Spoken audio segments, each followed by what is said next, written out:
لا حول ولا قوة إلا بالله. I see you, Benny boy. The time has come. She has arrived. What the hell? Shit! There's a door when you stand there and smile at me. Stand there, jet black and old oak tree.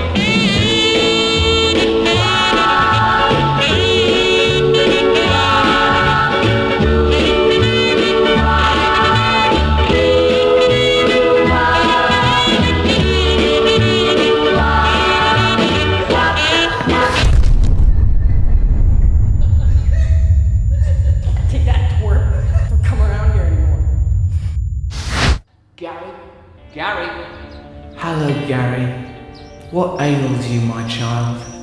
Did those heathen brutes just burst your balloon?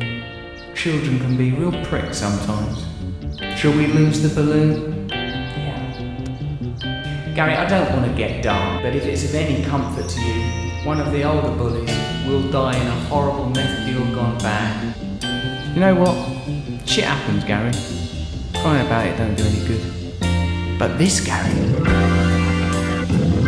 this is your sword that I give unto thee, and as long as you behold it, you need never fear any man. Gary, you are special. I choose you to wield this sword, and as long as it's in your possession, you need never know fear again.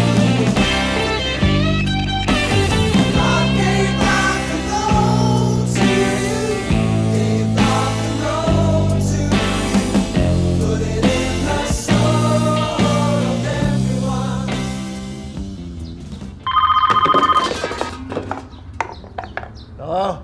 Gary, it's Pickles. Look, I need you to turn on the TV. Wow! What's up, man? I'm glad you called. I need a place to crash. I've been crashing at the job site. Important, Gary. I need you to turn on the TV right now. Don't be a dick, man. You know you got a couch for me. It's just for a few days. It's not like I'm talking about years here. Jesus Christ, Gary, just turn on the TV! Jesus Christ! Fucking TV. What the hell is... Gary, did you see it? Just give me a second. Jeez, I'll tell you what. Hold your horse. Just do it!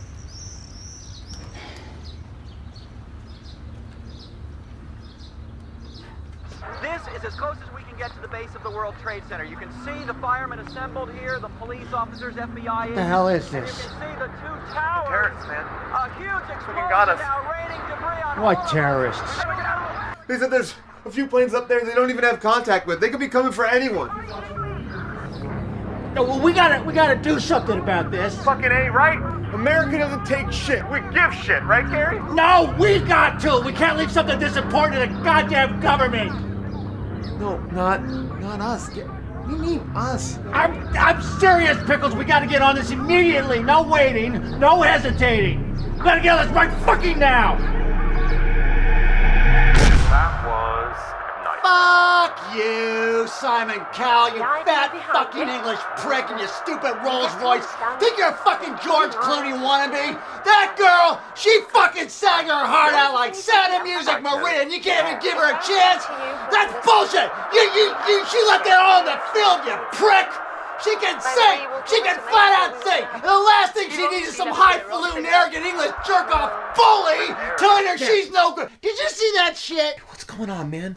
We talked about this. You can't be yelling at the TV. Mona's super pissed right now. Did you see that shit? I'm trying to help you out here. I'm trying to give you a place to stay, but you can't be so loud. Did you see that shit? No, I didn't see it. Gary, look, listen to What? me. You gotta stop with the noise, okay? We can't deal with it anymore. We can't sleep back there.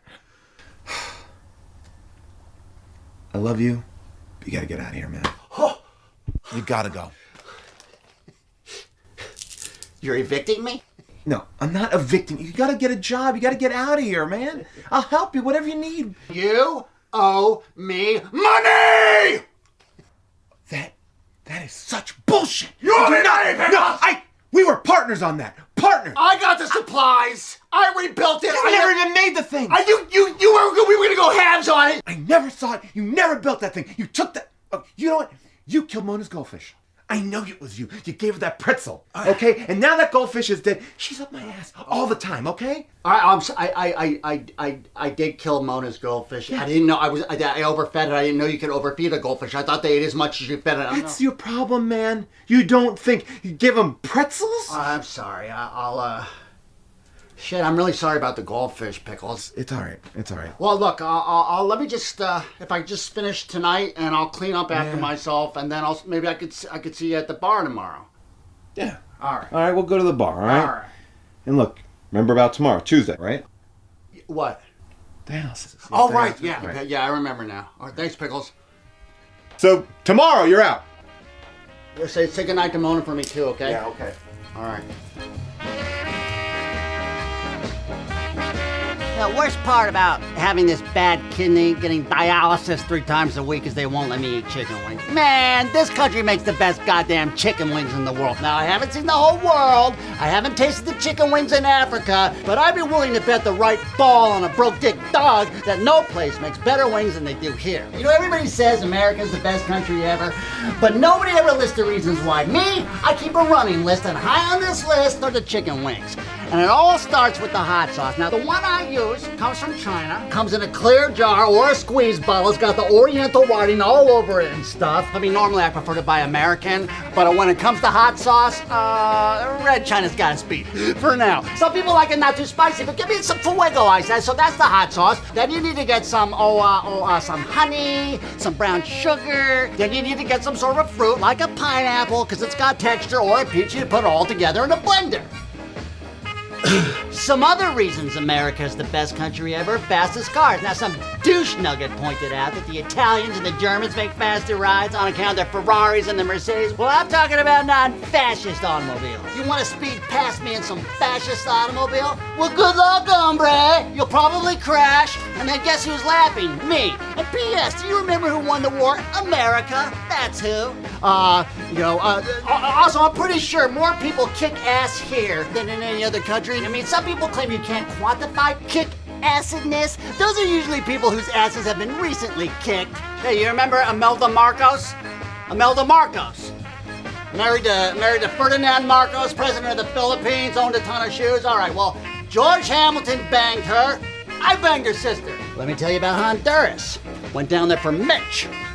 Hurricane Mitch in Honduras. Government sent me and stuff. Nothing I couldn't handle. I mean, anything can happen and often does. You might want to make sure somebody looks at that. You wouldn't want that to scar. You might want to make sure somebody looks at that. You wouldn't want that to scar. Well, this was back in my drug running days. I told you I ran drugs for a while, right? Well, this was back when I ran drugs for a while, which led me down to Honduras, where I got into what can only be described as a gunfight. God, am I crazy? What is crazy? I mean, is crazy bad? Wasn't it crazy to believe all men were created equal? Winchester made all men equal. Wasn't it crazy to believe in life, liberty, and the pursuit of goddamn happiness without some hoity-toity king telling us how to live our lives 24/7? I mean, one man's crazy is another man's... I don't know, but I once got a fortune cookie that said, "In boldness there is greatness," and I believe that fortune cookie was correct. Trust me, Greg, you can't go anywhere following your head. Follow your heart, you go out and you do it. You follow your head, you get into trouble because your mind's gonna try and calculate, try and figure things out, try and talk you out of doing anything unexpected, and anything out of the norm, anything crazy. I promise you, nothing good in the history of the world ever got done by thinking about it. Am I right, Greg? Greg? Okay, Greg, I'll see you in 2 days, Greg, right? Ow! Ow! Ow! Can I get another Budweiser?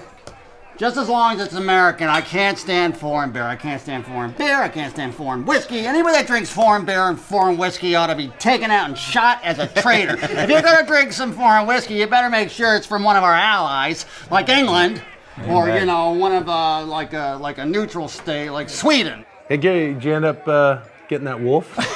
That wolf! Oh my! That You wolf, got the wolf? I got the wolf. That wolf was amazing. That wolf. Here was the mistake, though. See, I named it after my ex-wife, Jessie.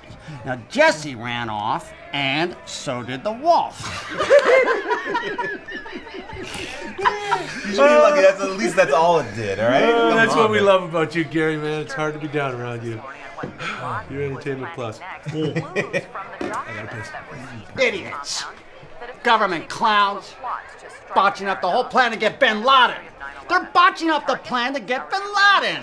See, I could get him out of there in 5 minutes if I wanted. Look, I know I'm a Leo, but it's easier for a mouse to get into a castle than it is for a lion. I mean, I go in there the way I've been going into places all my life. As a thief, not as a military mind. I'd go in there and I'd boost that fucker in 5 minutes out from underneath their noses. Hey, buddy. You think you could do a better job over there? Is that what you're saying? You're a Marine. I am a Marine. Oh, that's awesome, man. Listen, I really appreciate what you boys are doing over there, and I understand the price of freedom, the sacrifice. But look, you got your program, and I got mine, that's all. But let me buy you a drink. What do you have? What are you going to pay for that with? Your unemployment check?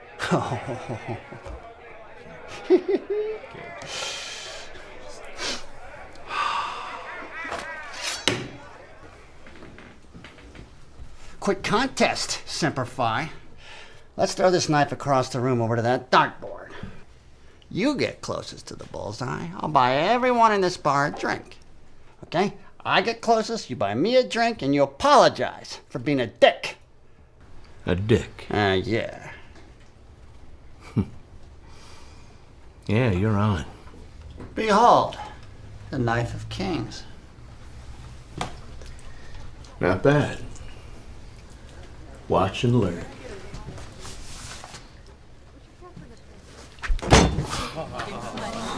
Pretty good. Sometimes when people get close to the bullseye, they get a little cocky. Sure hope that isn't going to be your problem. Yeah. Knife of Kings. Oh! Ah! God damn it! Gary, not again! No, don't use those. Those are shit. Use those over there. Way better and half the price. Why would you buy a shower head from a country that doesn't take showers? Don't buy that toilet. That toilet was made in Africa. Pygmies made that toilet, and they take small shits. Your turd, your potty, your poo, as it were, won't make it past the flusher. Yoo-hoo. Now, seriously, why would you buy a faucet from a country in the midst of a drought?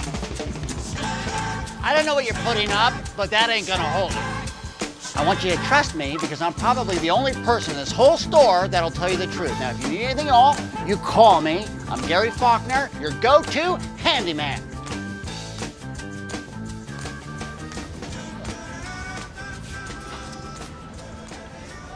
Gary Faulkner. Marcy Mitchell. Oh my God. I cannot believe it! You look great. You look great! I had so many fantasies about you in high school. I had 4 wet dreams. Must have gone through about 100 boxes of Kleenex. That is disgusting, but I'll take it. Well, because I always had a crush on you. You like my sexy beard? It is so sexy.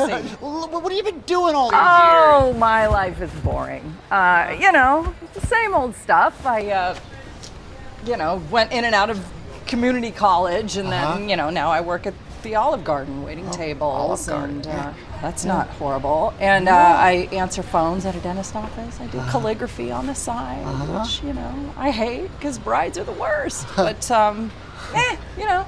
Well, what do you got in there? Oh, seeds, because my most recent ex got upset that I said, hey, stop stealing money out of my purse. So then he stomped on my tomatoes. Well, that wasn't very nice. No, it wasn't. No. Well, if you're going to plant tomatoes, you're going to need some mulch. Mulch. Yeah. You say that like mulch. you. Mulch. Mulch. I do? You do. Mulch. I like it. You like it? I like it. I like the way you say it. Oh, thank you. You make that word sound juicy. You like that, huh? Mulch, mulch, mulch, mulch, mulch. You are so cute. Oh, so are you.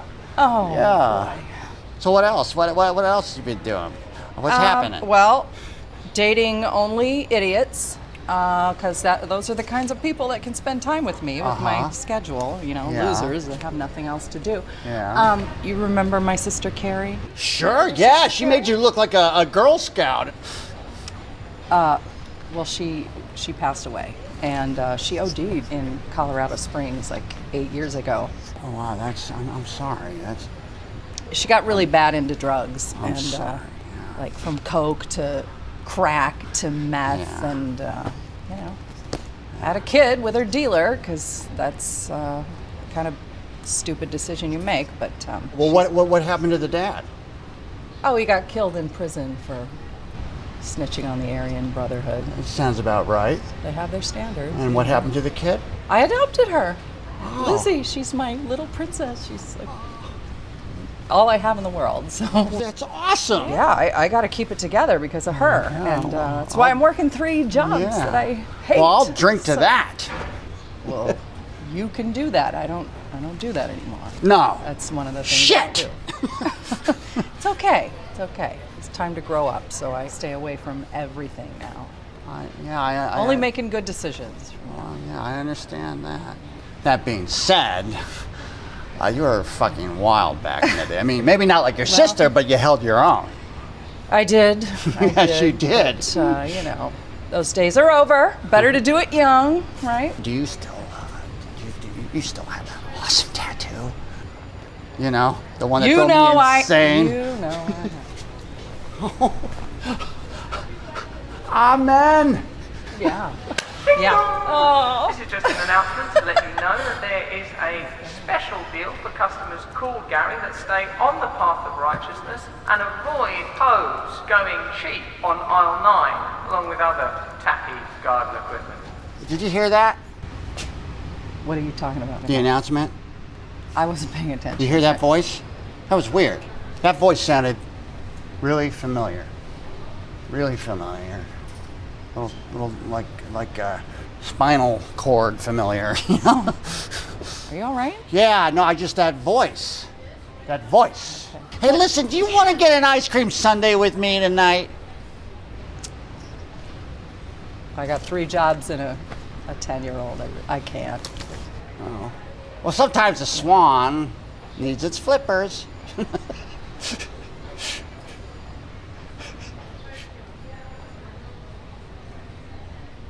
You just blew my mind. Third eye. Gary? Marcy. You smell the same. You smell the same. What is that? Apples? I'm gonna get some mulch. Yes, you are. Okay. And I'm gonna get some ice cream with you, Gary. I would love that. I would eat, you know, just old pizza crust with you. Bless your heart. We'll get Oh. some pizza crusts. We'll put them in a bag after we finish the pizza together, and we'll go to the movies, and then we'll watch a double feature and eat the pizza crusts as we're watching the double feature. Romance! And we'll show up late to the movie, and then we'll try to figure out how the movie began, and then watch it again and see if we guessed right. Okay. Marcy Mitchell. This is the kind of good decision I need to make now. We both yes, need it. I need to need say it. yes to Gary Faulkner. And yeah. can I just say this is the happiest I've been in a long time seeing you again, Marcy. You drove me insane in school. I'm gonna weep. I'm gonna weep. So, Oh my all God. right. Well, good. I'm doing it again. Okay. I'm coming in okay, there. Coming in. Coming in. Oh, okay. You are just the same. I am? You are just as cute and full of shit as you used to be, and I love it. We're gonna have ice cream, but you have to find me. I'll find you.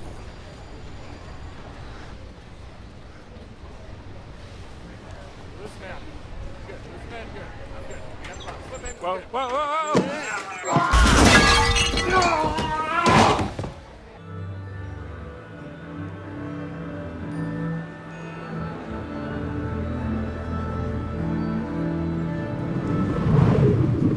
Hello, Gary. Holy shit. Are you Yes, it's me. I take a holy shit every day. God? Well, Gary, I have many names, but God's kind of catchy, don't you think? But you're the one true God who created the universe? Yeah, more or less, but let's not dwell on that cosmic shit right now. I've got a favour to ask you, Gary. A favor? Yeah, a tiny little favour that I'd like you, Gary Faulkner, to do for me. Sometimes, Gary, I ask the faithful to demonstrate their faith, the believers to demonstrate their belief by doing a tiny little, infinitesimal, barely worth mentioning, really, Holy Quest? Of course. Yes, anything. I do lots of favors for lots of people. Well, I don't want to come across egotistical here, Gary, but I'm hardly just anybody. I'm more like everybody. And I'm calling it a favour to be compassionate and kind and nice. It's more like a command, really, a commandment. And there's no returning this favour at any point because I've already returned the favour by granting you the cosmic gift of life, beingness in infinite nothing. You understand? I do. Okay, cool. I need you to go over to Pakistan and capture that son of a bitch Osama bin Laden for me. OBL, he's got to be taken down. He pulled that 9/11 shit and fucked me right over. Now he's got to pay the price. No one else seems to be able to do it, Gary, and my patience is getting wafer thin. The books have got to be balanced. Capture Osama bin Laden? Yeah, capture him. Bring him back alive, though. Remember, thou shalt not kill. Although, to be honest, that commandment has not worked out that well. Millions of people being killed every day for really shitty reasons, but, you know, what can you do? Can I ask you a question? You've got a question, have you? Well, make it fast. I've got about 3 billion more stops to make. You'd think I was fucking Santa Claus. Well, I just wanted to know, why me? How I choose who does what, where, when, how, and why is very complicated, Gary. I wouldn't want to bore you with the bureaucratic details, but let's just say your name came up. Besides, you're the only one crazy enough to do it. I get that. So we're good? You'll go to Pakistan and capture Osama bin Laden for me. Perfect. Oh, just so you know, Gary, this is probably it. I've got no plans to ever speak to you again, but I am everywhere, you know, all-knowing, all-seeing, which, by the way, isn't as much fun as it's cracked up to be. Gotta run. Oh, yeah, I almost forgot. Your feet mustn't touch the ground. Why? Yeah, why? Why indeed? Exactly. What? You ponder on that. Wait. Why? What do you mean?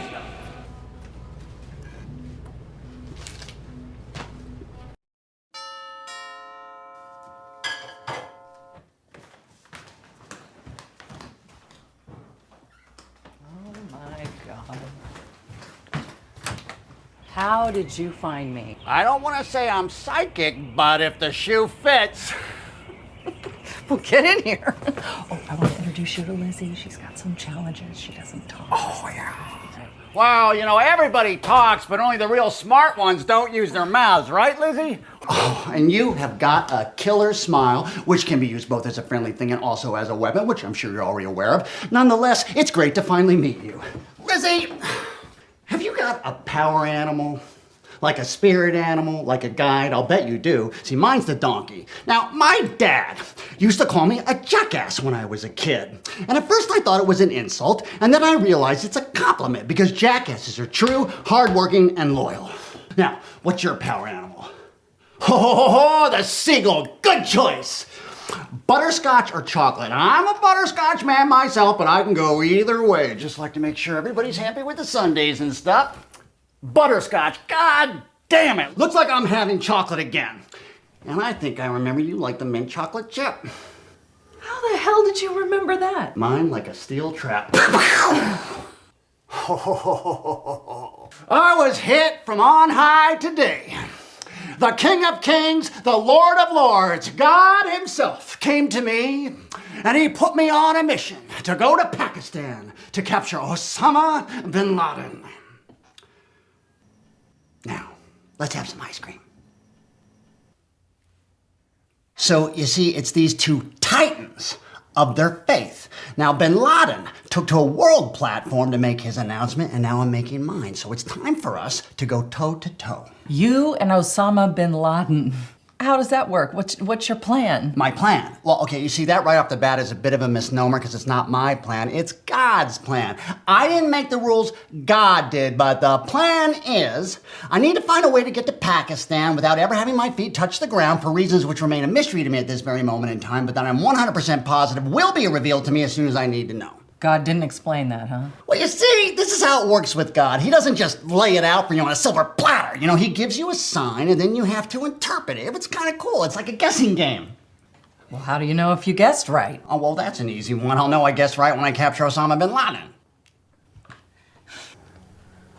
Boy, feet not touching the ground. I wonder what that means. Well, one thing's for sure, it means not walking, plus that would take a while. And he made it sound like I needed to jump on it right away. And currently, I'm thinking about buying a boat and sailing to Pakistan. I've got a pretty strong feeling that's what he meant. Sailing to Pakistan. Yeah, I was gonna go to San Diego, buy a boat, sail to Pakistan, capture Osama bin Laden, bring him back to America for justice and stuff. And that's the plan. It's pretty simple when you think about it. Gary, boats are very expensive, right? Do you have that kind of money? Well, see, God and I, we don't worry too much about monies and stuff. But if I need some, I got a little tucked away. You'd be surprised how much you can save when you don't pay your bills and you live on job sites. Things get particularly traumaticals. I can ask Dr. Ross, who's my kidney doctor. He always has some money around to give to a worthy cause. And I'm thinking about taking Roy and Pickles with me to Vegas. So you're gonna go to Vegas to win money to sail to Pakistan. That's crazy. Sometimes things are so sane, they are beyond our comprehension and they sound crazy, especially to someone who's never actually spoken to God, no offense. But if God wants me to do this, then he wants me to win in Vegas. Now that doesn't sound so crazy, does it? But contrary to popular's belief, you don't really need a lot of money to get to Pakistan. What you need more than anything is the ability to shut off the side of your brain which is telling you to quit being stupid. Do you know anything about sailing? Marcy, you're so funny. How hard can it be to sail to Pakistan and find one cave? My Pakistan is just like Colorado, except the food's spicier. But seriously, the pirates did it, the pilgrims did it, and they weren't even 21st century guys. I'm a 21st century guy. See, if you use the scale, Pakistan is really big. If it were in the United States, it would go from North Carolina all the way up to Maine. I took social studies with you, dummy. Lizzie, your mom's the smartest woman I ever met.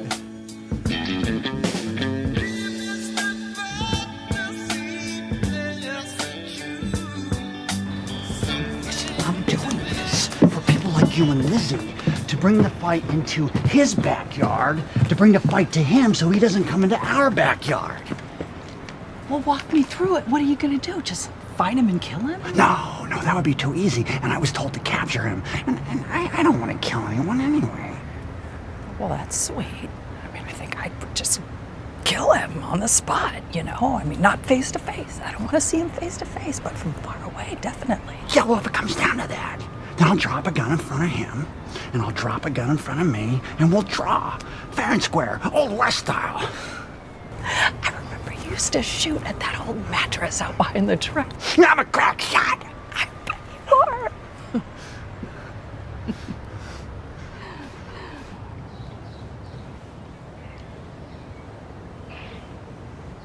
Your ramp is a piece of shit.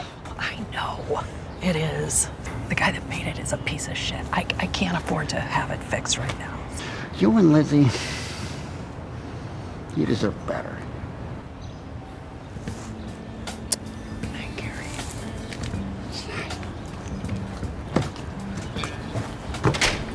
Stupid ramp.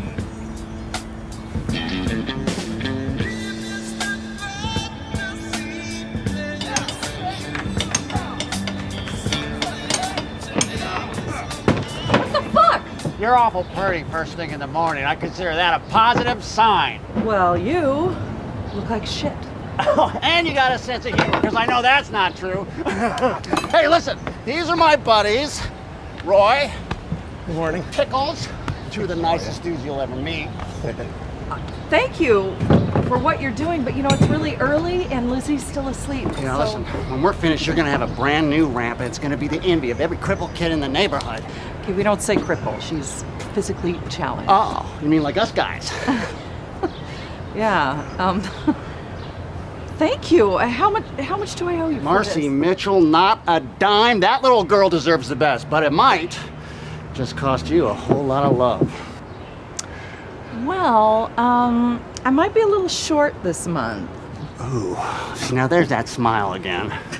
That smile is something I'm going to be thinking a lot about while I'm sailing to Pakistan. You are glowing, Marcy Mitchell. You are radioactive.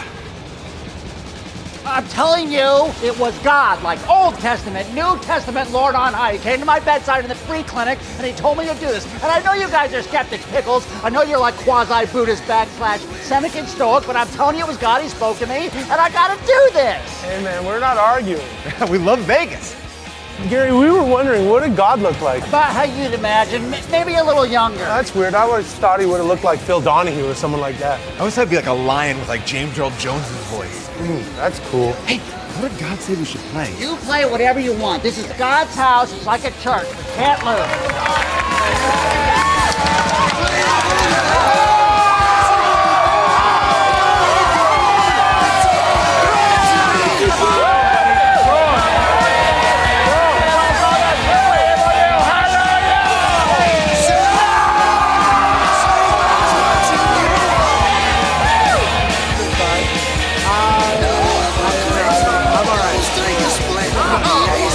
No, what are you doing?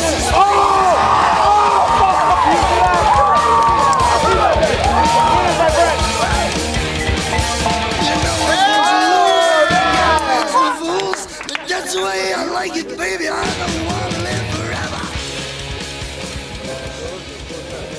What are you doing? What the fuck?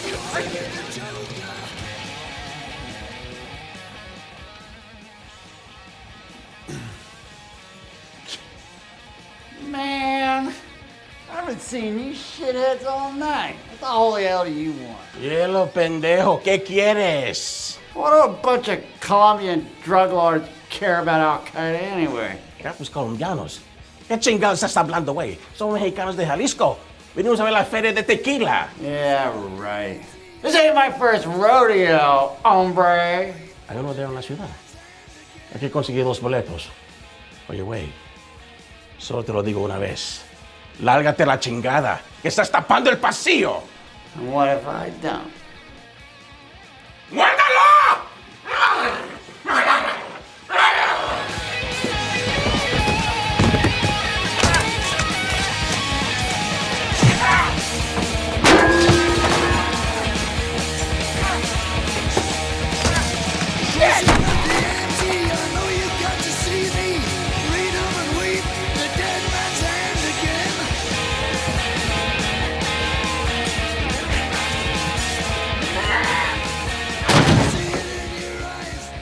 Este mensaje es directo de Osama Bin Laden.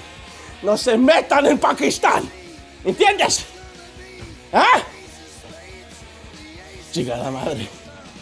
No creo que me oyes. Y pensándolo bien, no creo que ni hable español. ¡Vámonos!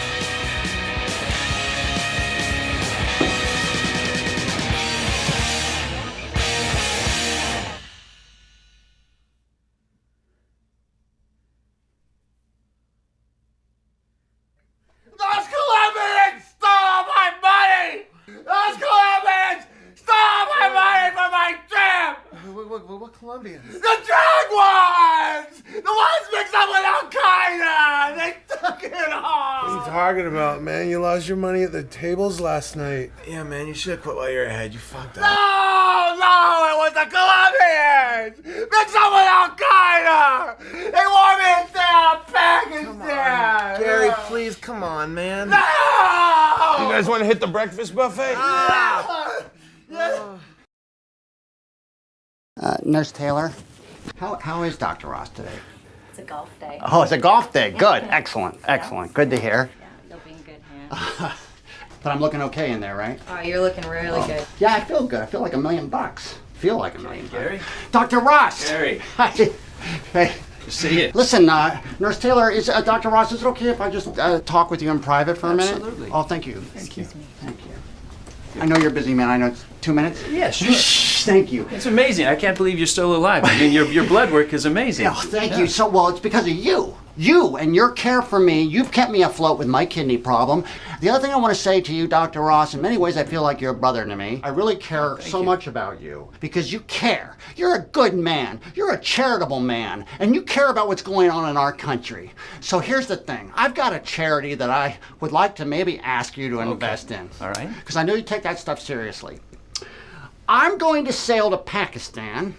I'm going to buy a sailboat, sail to Pakistan, and I'm going to capture... Hold on a second. You're going to buy a boat and sail to Pakistan? Yes, Dr. Ross. I'm going to capture Osama bin Laden and bring him back to America for justice and stuff. What are you talking about? What I'm talking about is that I'm going to buy a sailboat and sail to Pakistan. I'm going to get Osama bin Laden right out of his little man cave. I'm going to bring him here for justice. And I thought maybe, because my dance card is a little light, that maybe you could loan me $1,000 because it's a little light, and I'll pay you back $250 a week, and then we can take care of this Al Qaeda issue together.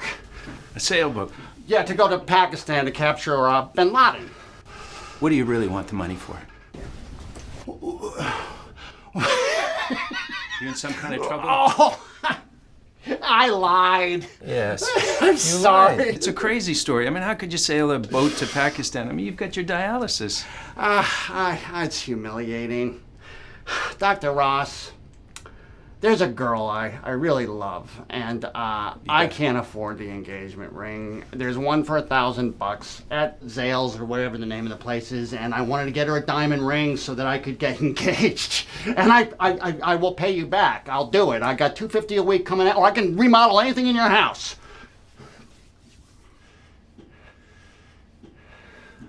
Okay. Oh, bless your heart, Dr. Ross. You're telling me the truth. Absolutely. You're not going to get on a boat and sail to Pakistan.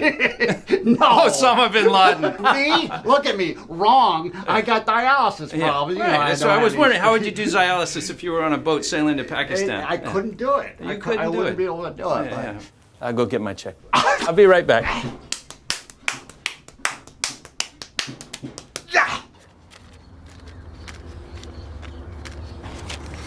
Hey man, I don't want to be that guy, but I'm pretty sure you can't sail to Pakistan. Yeah, well, they told George Washington the same thing. They told George Washington. I'm pretty sure they told George Washington he couldn't cut down a tree or something. It's just a figure of speech. Look, I'm just saying, dude. Like, have you looked at a globe? It's kind of a long way to go in a boat, but you know you can do it too. That's you can do a lot of stuff if you just kind of, hey, you know, can I? Yeah.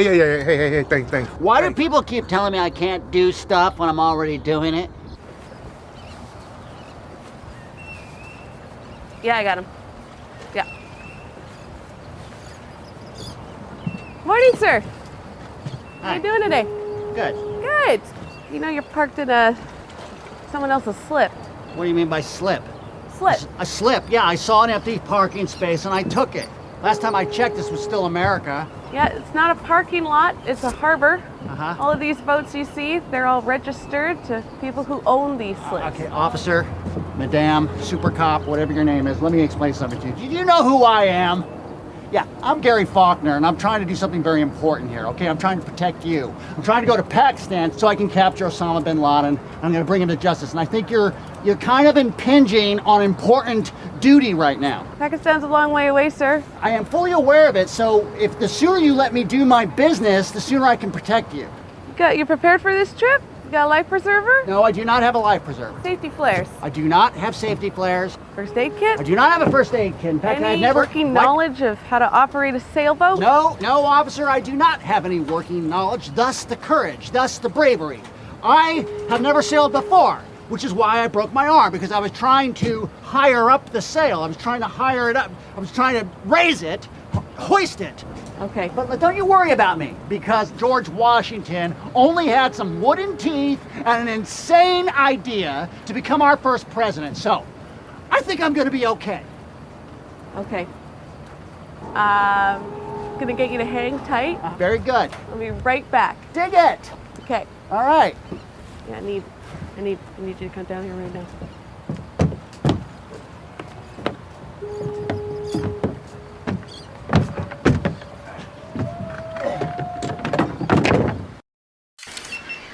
Okay, clowns, down doubters, Debbie doubters. Looks like I'm still sailing. And you know why I'm still sailing?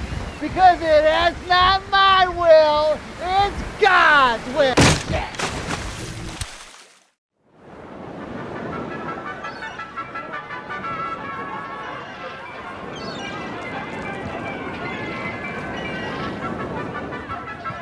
Is this Pakistan?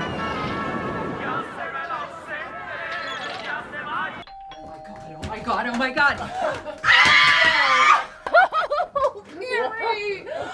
I can't believe it's you! God, I'm gonna chew on your face! Lizzie! Shipwreck! Yeah, not knowing how to sail turned out to be a bigger liability than I originally thought, but boy, Mexico sure is beautiful. And to that effect, on the beach of Mexico, I found this for you. I thought you might like to use it as a hairbrush. And then this shell, isn't that something that looks like a pyramid? And then this is the venomous cone shell. Now this animal is very powerful. It shoots a poison dart out, bam, right there, you're dead in 2 seconds. Glad I didn't get hit with that. And this one looks like a spiral staircase. Now I want to make a spiral staircase for you one day. You can have it, it'll be made out of oak. Oh, yeah, and I got something for you. Ta-ta-da-da! San Diego, huh? Oh, well, thank you for thinking of me. You're welcome. I'm glad you're okay. I'm always okay. Well, I'm just thinking about the dialysis. Don't you have to go in for dialysis on your kidney a couple times a week? How are you going to do that on a boat to Pakistan? First of all, the good Lord protects his sacred warriors. That's first of all. I forget second of all. Well, you had us worried, you asshole. I'm sorry. I'll put a quarter in the jar. Well, thank you, ladies. Thank you both. I'm so glad to be back home with you two.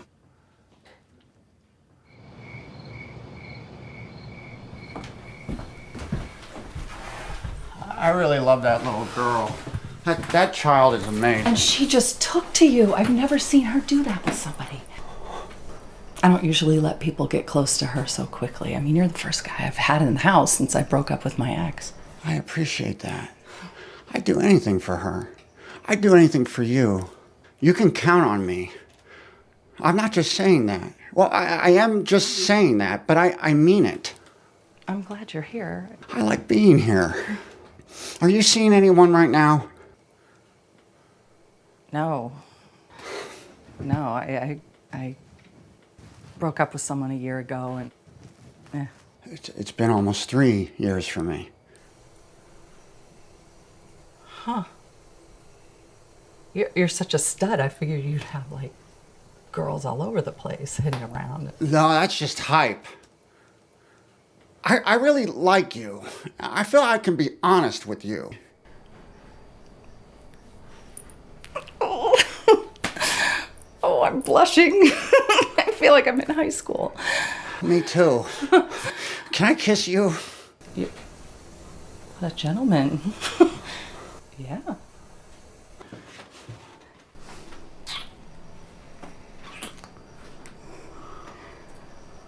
I barely remember how to do this. I think we're doing okay. You want to go upstairs and try and remember?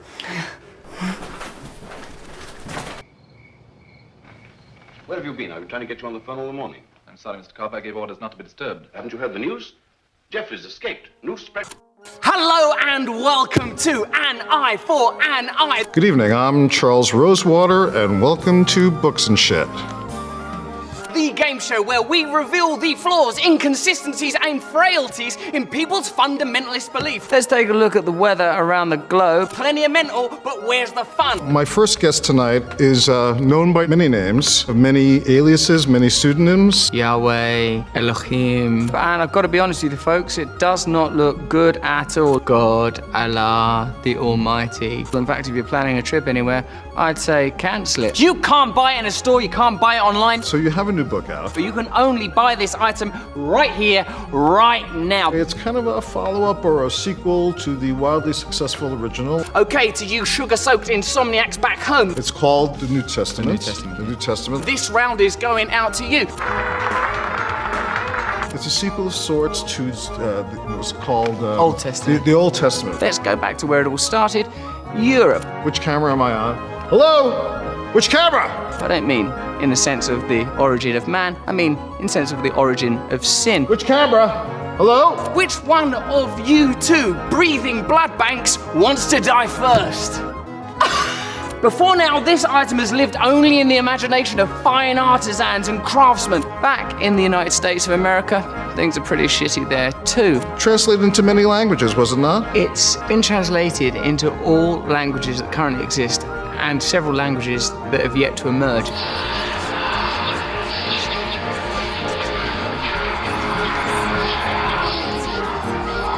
I understand there's some big changes in this book for you. I think what you're referring to is I have a child in this book. This belongs in the world of warriors. This is Excalibur brought back to life. Congratulations. Thank you. I mean, it's not without challenges. A great flaming meteorite of cosmic justice is making its way now to the Phoenix area, and I don't think anything's going to be rising from the ashes there. This is Damocles Fallen. This one, the only one. I would certainly say it's going to affect the harvest. Always Easy. difficult between a father and a son. There's no way of leaving your son nailed to a cross while he particularly asks for help. I mean, you feel negligent.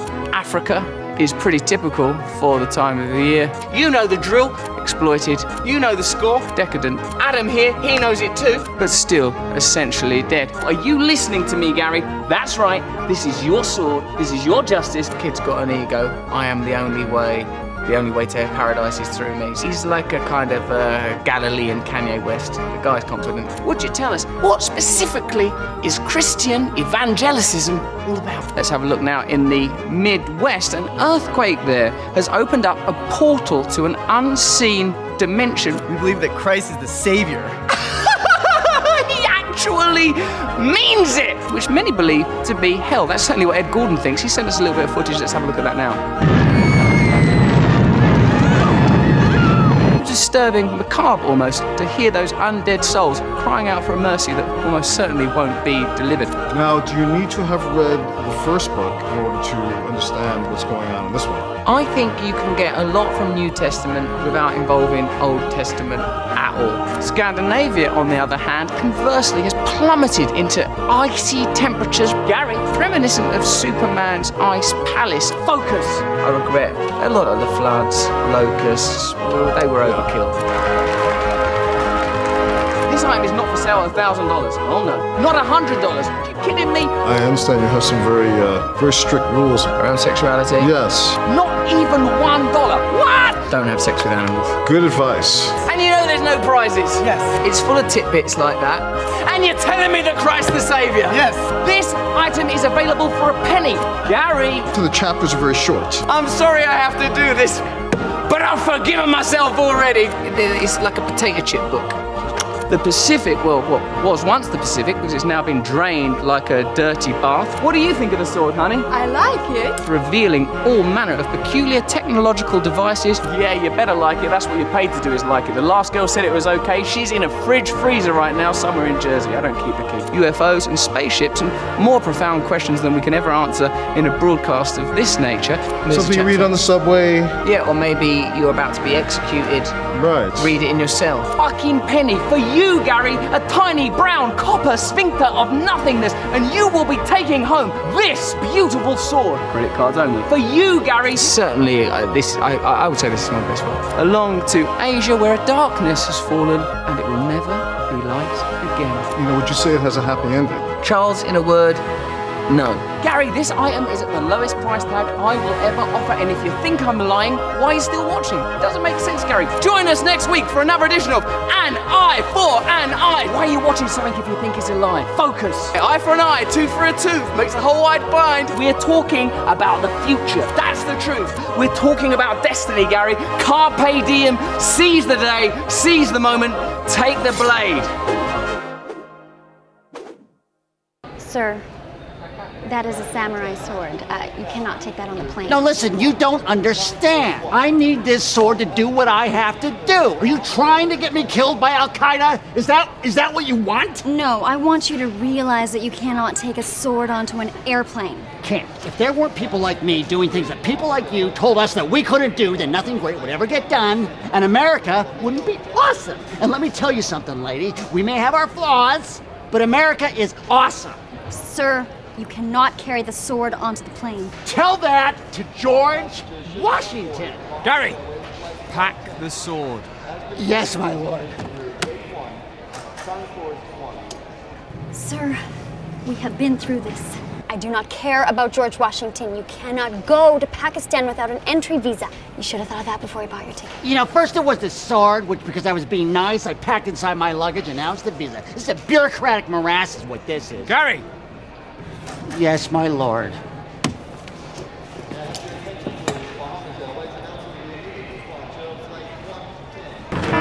Ladies and gentlemen, adopt a brace position in preparation for a crash landing.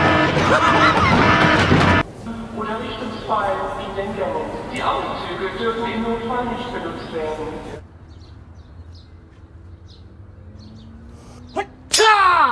Marcy, I've been going about this all wrong. You know what I'm gonna do now? I'm gonna change it up. I'm gonna hang glide into Pakistan. Well, that sounds dangerous. That's okay. Everything about this mission is dangerous. Do you even know how to hang glide? No, but I got a plan. What plan? Okay, we can talk about that one right now. Israel. I'm gonna go to a mountain in Israel. I'm gonna jump off. If I fly into Pakistan. If I crash into the Dead Sea, which is the deepest hypersaline lake in the world. They got about a 34% salinity and stuff. Just about the saltiest body of water you'll ever see. And so everything, no matter how heavy, floats on it. So if I crash, I'll float, which is good because I don't know how to swim.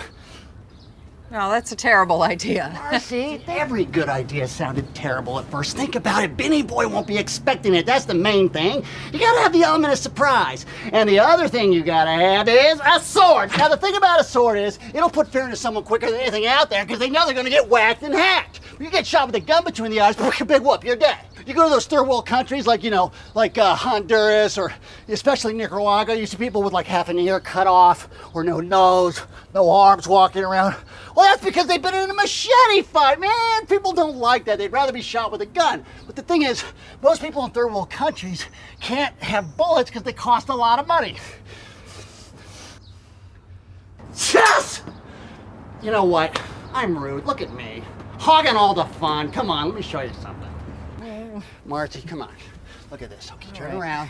Now, hold in your hand. Okay, feel the weight. Respect it. Respect it. Now, I want you to just go down like that, okay?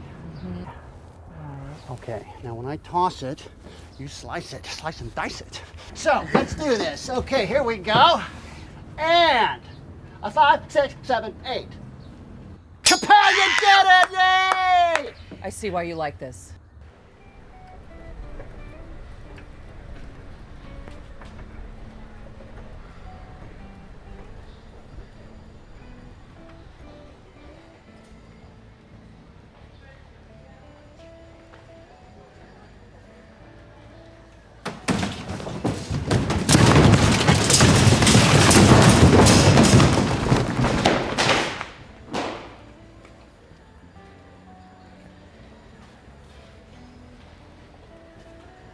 You work here?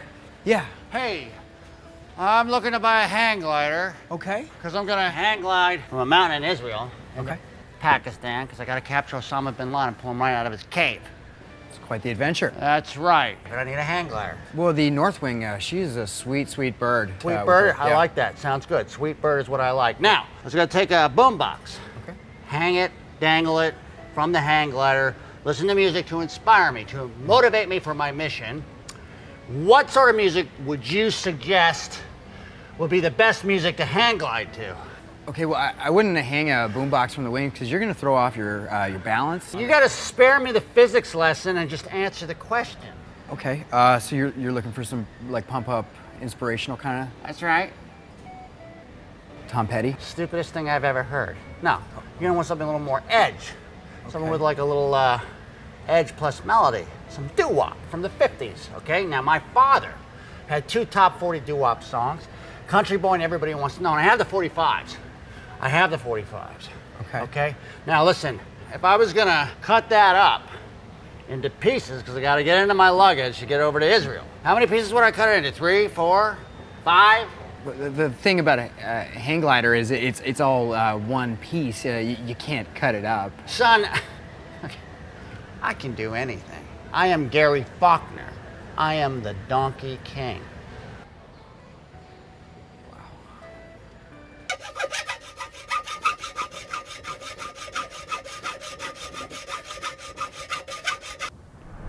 You guys seem like a couple of nice kids. Where are you from? Are you from Israel?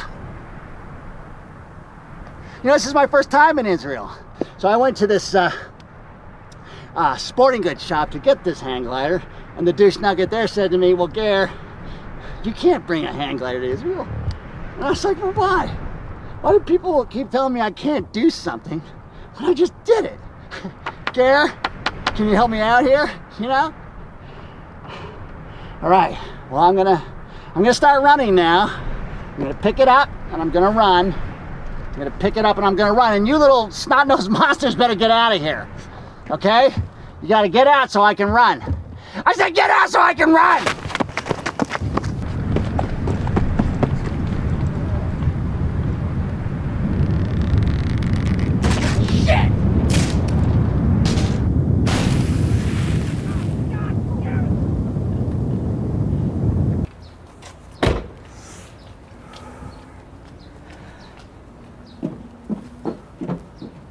Care Bear.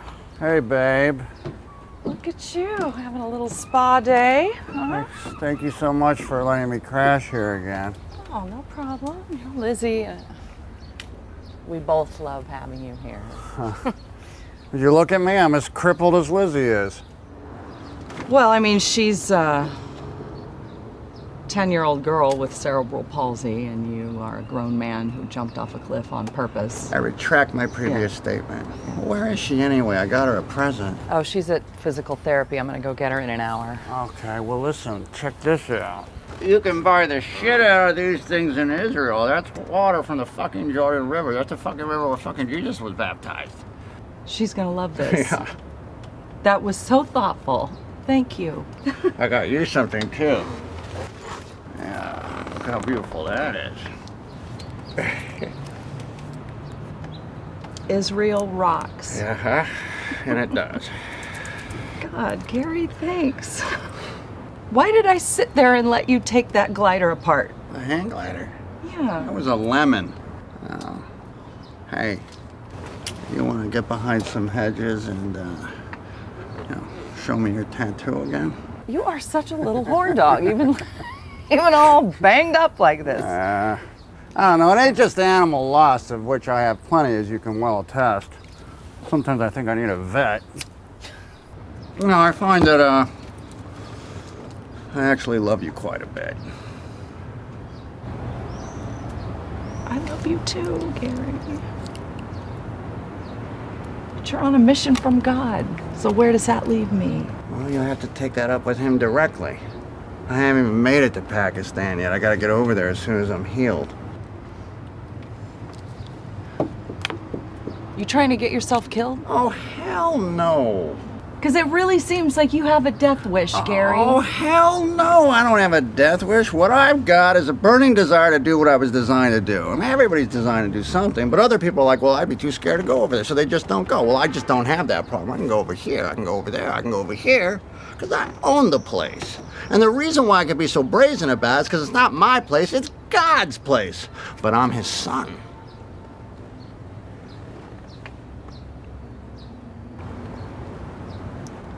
Okay. I'm trying to get on board with that, but it doesn't matter. You know, I'm gonna go in. Do you want a water or something? I'm all right. Oh, wait, come on, hold on a second, What if I didn't go? What if I just gave up? You know, stuck around here and helped out, you know? I'm a pretty good handyman. I could help out around the house. And you, me, and Lizzie, we could just, I don't know, we just spend some time together. Yeah. I'd love that, you know? But if you really feel like you're on a mission and I tell you to stay here, you're gonna hate me. I couldn't handle that, so you think about it, and we'll talk later. But at least thanks for saying you'd do it. I mean, thank you for this.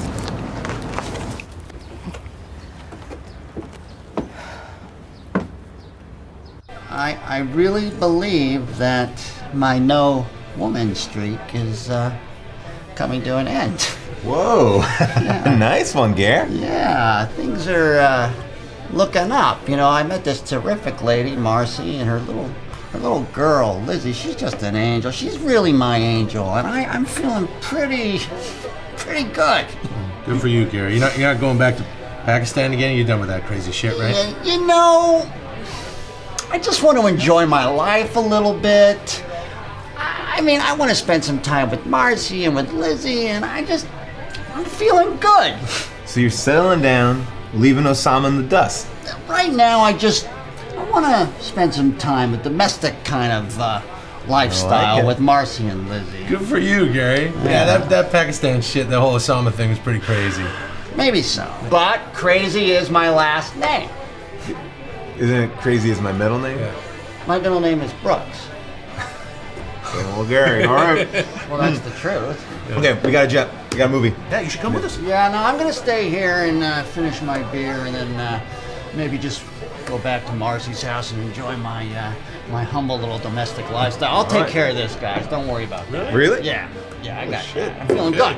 First time for everything. Thanks, Gary. Fuck you. First time for everything.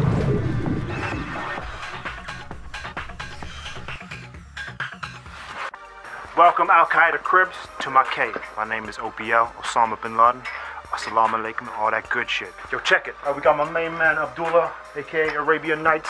And this guy here, he make them white boys tremble, so we just call him Milkshake, you know? Let me introduce you to the bin Laden family unit.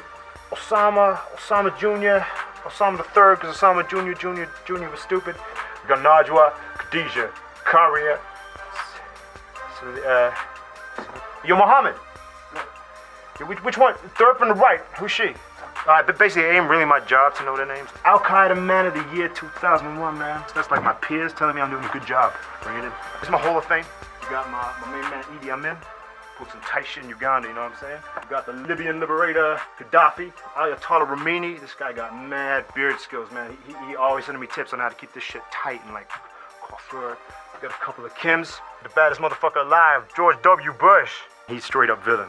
Like me and him, we tight. Right, you come to this cave, you won't hear no music. It's just the fucking devil, man. Music, TV, movies, I fucking hate that shit. I got one DVD box set, Seinfeld, man. I mean, I don't know, Jews are funny, man. Like Kramer, like, Jerry. It's my pride and joy. I'll kill ya. This is on me, man. It's on me. And in here we got this little special corner where all the women hang out, and my daughters and my wives might go spend some time with them. So, you know, you ain't gotta go home, but you gotta get the hell out of here. Thank you for coming, Is there a game on or something? All right, peace. Were you meant to be doing something for me? I was. I am. Because it looks to me like you're quitting. I ain't no quitter. Because what do you think would happen if I, God, just quit? Chaos. Chaos. I mean, we've got chaos already, but we'd be talking about a much worse form of chaos. Godless chaos. Who said anything about quitting?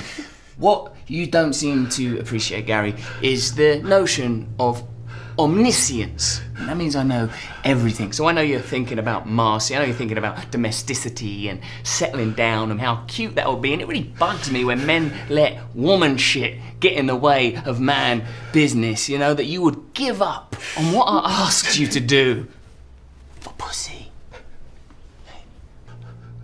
There's two words you need to consider.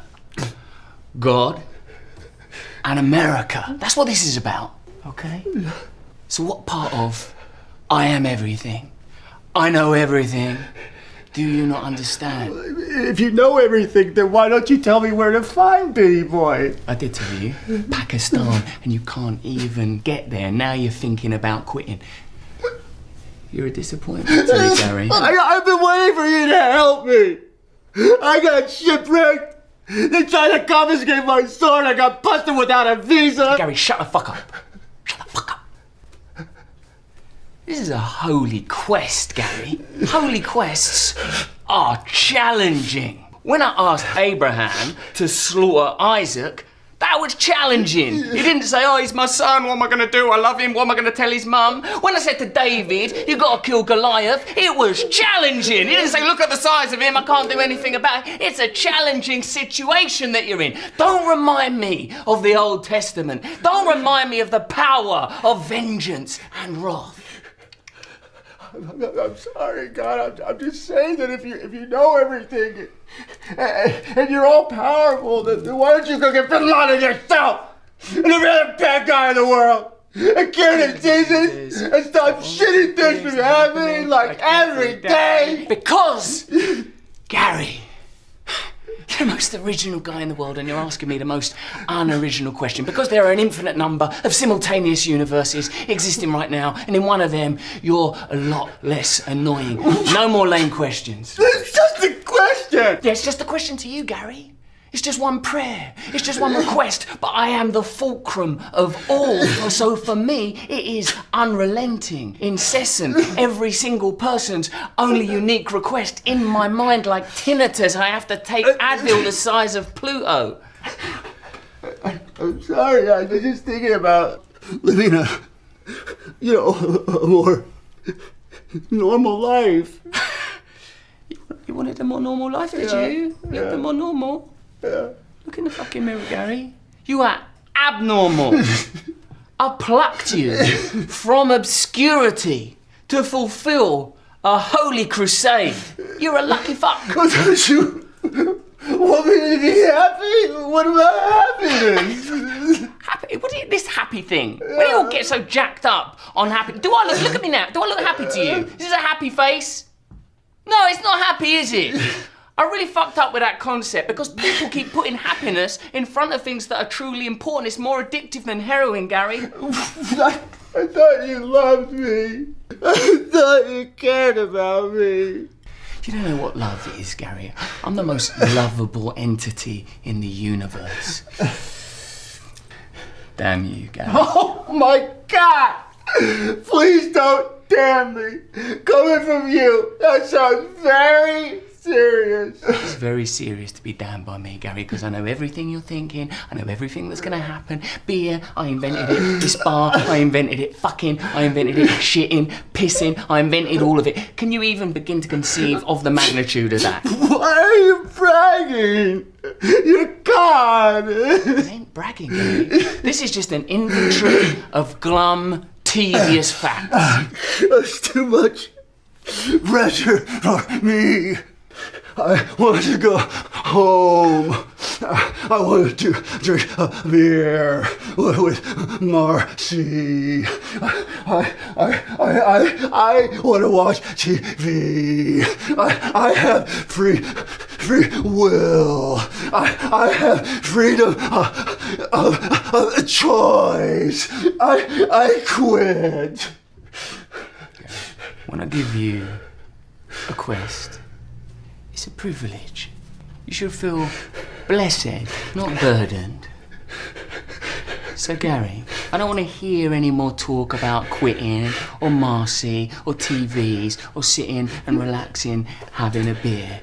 Otherwise, I'm going to smite you.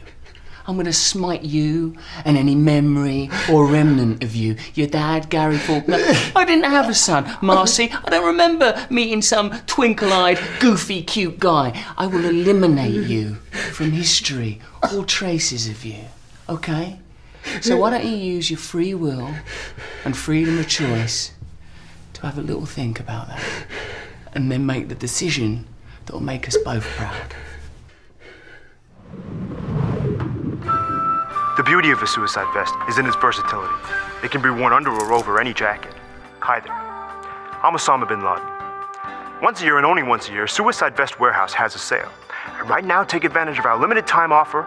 Buy one Suicide Vest, get one free. Although you're only going to use one, I'm not just a spokesperson for Suicide Vest Warehouse.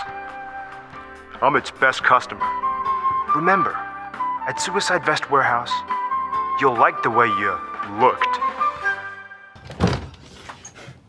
Oh, great, you're drunk. I blew it. I was weak.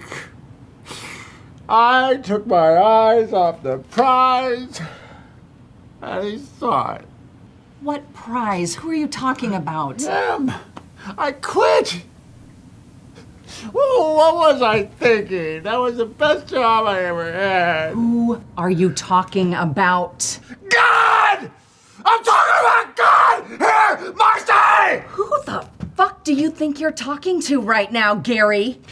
Take that shit to a hotel or a construction site or wherever the fuck you crashed tonight, because you're not gonna do it here. I need my 4 hours of sleep tonight. I've gotta work 2 of my 3 jobs tomorrow, so I'm going to bed alone. You change your attitude, or I will give you the wrath of God myself. I gotta get to Pakistan. That's what he wants. I had a job and I quit. Pakistan? What are you talking about, Pakistan? I thought you were done with all that nonsense. What about moving in here? What about fixing the fucking ramp like you said you were going to? I'll finish the ramp, I promise. But right now, I have a more important job to do. Do you understand? More important than the promise you made to that little girl and the promise you made to me?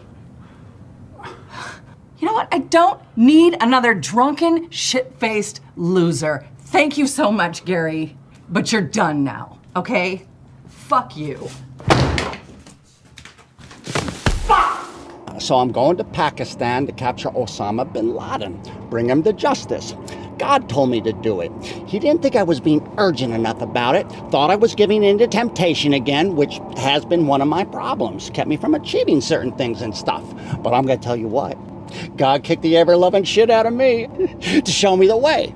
See, other people probably would have missed that sign, but not me. Message came in crystal clear for me. So now, here I am, back on mission. I shouldn't be telling you this, but I already gotta leave. You see, it turns out over here, people call Benny Boy the bearded one. So, you know, that could be helpful. Take over, Panthers!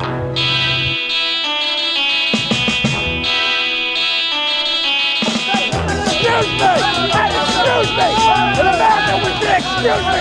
God damn it, motherfucking idiot! Shut up! I'll kick your fucking ass!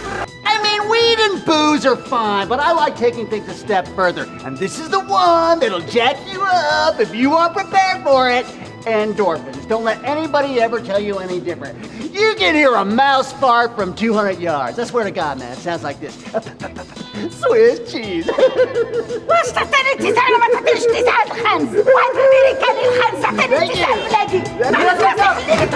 Oh, shit.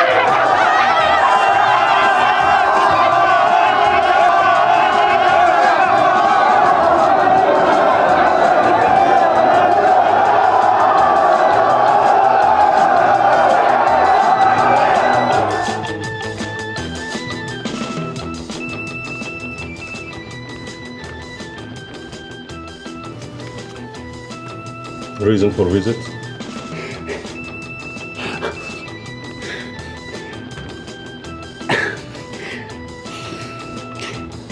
Taking care of business.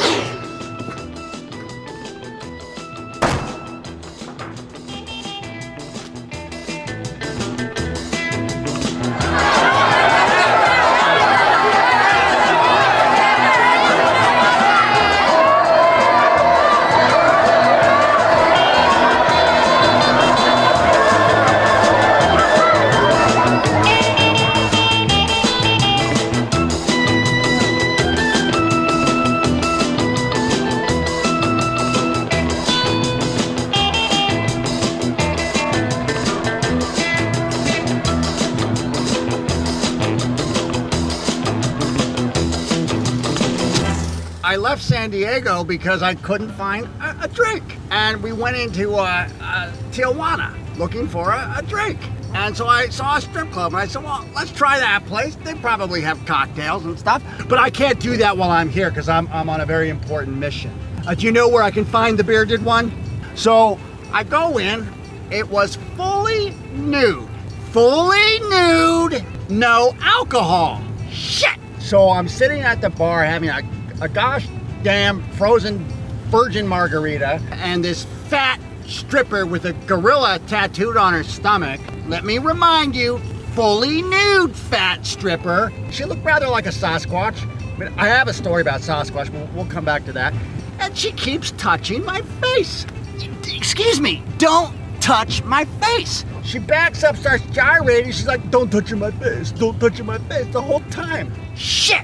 Well then, in walks 5'7", sweet ass, beautiful, luscious tits, sweet ass. I said, well, looks like I found a baby looking for a papa. She said, I'm not looking for a papa, but I can't do that while I'm here because I'm on a very important mission. So I said, well, let's go get something to eat. There was a Denny's in Tijuana. Because at Denny's, you can dine all night. You can dine all night at Denny's. At Denny's, you can dine all night. My dad was a top 40 superstar. He did 2 songs, 1959. Everybody knows Country Boy. And I said I wanted to follow in his footsteps. I said, Dad, well, what do I sing about? He said, well, jackass, you sing about what you love. I said, well, I love Denny's. And he said, well, then sing about that. What is Denny's? For Denny's, it's a fast food restaurant. So I wrote a commercial jingle about Denny's. They didn't buy it, but it went, dine all night, dine all night, dine all night at Denny's. I like those movies with Fred Astaire and Ginger Rogers. I love going out in the mountains, hiking. I might do a little tap dancing later to get some focus on. The bearded one, does he go to Denny's? Yeah, we can talk about that one right now. So Sasquatch, there were 2 baby animals. They looked like gorillas, but they stood upright. That's how come I knew they were Sasquatches. They looked like gorillas. They looked like the stripper, and they were alone on the side of the road of Colorado. This could be seemingly normal, but it wasn't seemingly normal. And then I heard this crying sound, like, and then I looked over, and there was a female, full size, with breasts, covered Sasquatch, bleeding from its stomach. And in walked this Elmer Fudd looking dude with the hat. He shot that female Sasquatch right in the stomach and left her 2 cubs to die. I said, you know what?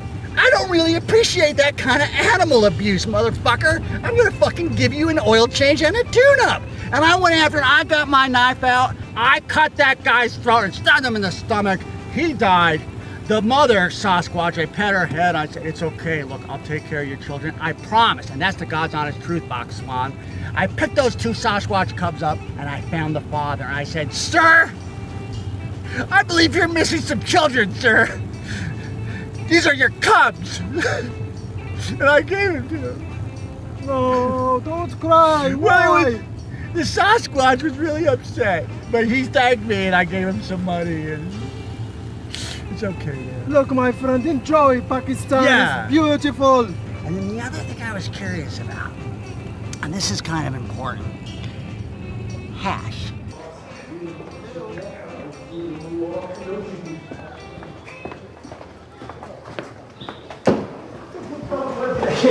Gary Faulkner, USA. Gary Faulkner, USA. Faulkner? No, not Faulkner. Faulkner, man. Faulkner. Faulkner. No, it's Faulkner, man. Faulkner, that's not what you Faulkner. said. Faulkner, man. Just call me the G. You got a Alibaba bellhop that can help me with my bags? No, he's dead. Dead. Did Al Qaeda shoot the bellhop? No, not at all, sir. Did Al Qaeda stab the bellhop? Gangsters, sir. Gangsters. Not Al Qaeda? How do you spell Al Qaeda? Because in America we put a U after the Q, like Dairy Queen. We have no Al Qaeda here. We have women. No. Wait, no. Don't get me on the women. I don't know about your God, but my God is a jealous God, and He would not like me getting distracted by the how do I say vagina? How do I say vagina in Urdu?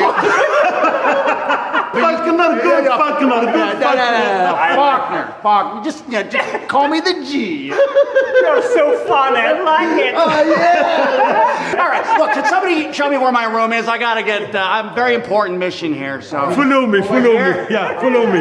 Welcome, sir. Al Baraka Hotel.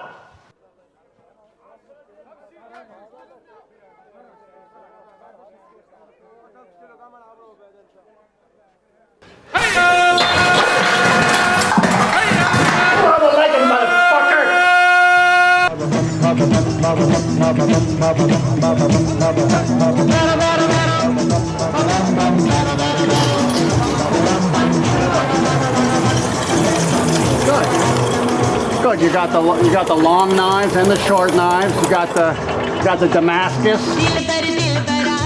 Yeah, you got blue spice, red spice, pink, magenta, orange. All the spices of the rainbow. You know, I danced once in a rainbow. Me and my sister and my brothers danced. Me and my shadow danced in a rainbow. And I might be able to use some of these in my chicken wing hot sauce. Check this out.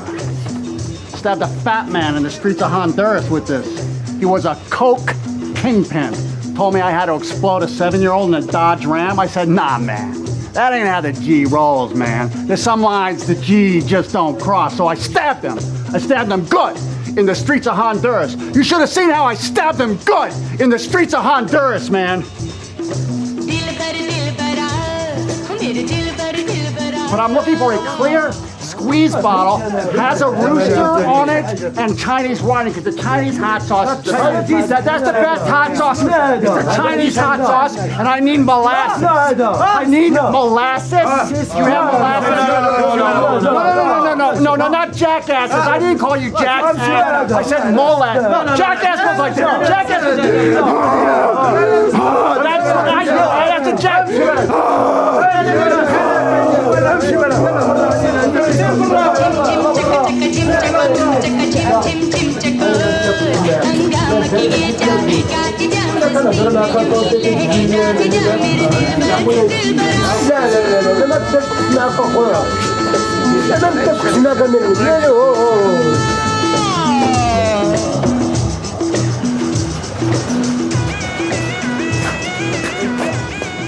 Hey man, you cooking some good?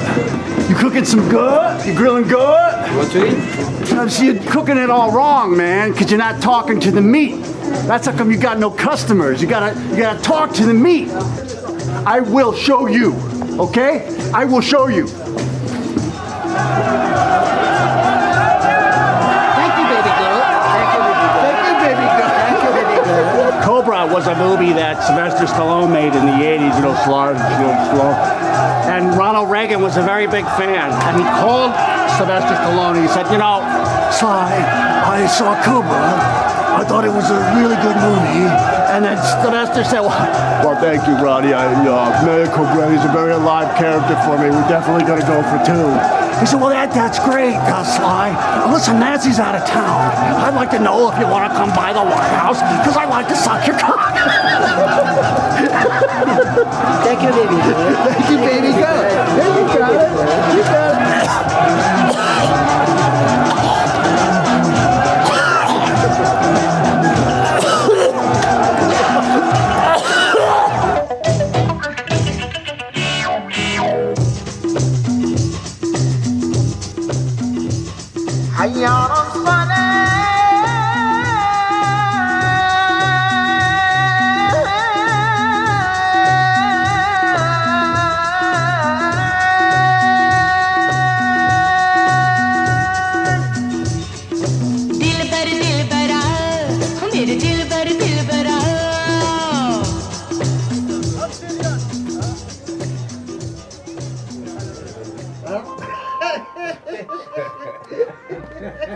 Hey guys, smoking some hash? Yeah.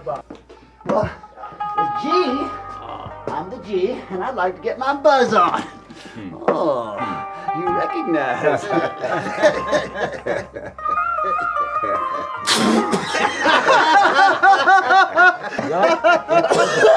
My God, you're mixing that with tobacco? You're spilling all that beautiful hash with tobacco? You got two polarities going there, brothers. It was like you got the tobacco is warring with the hash, is bringing the hash down. That's not how you smoke hash. Let me show you something.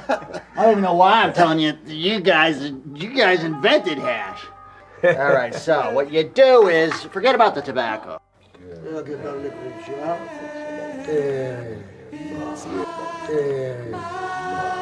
right, pass that around. Well, now it's time for the G to become that hash-ridden top 40.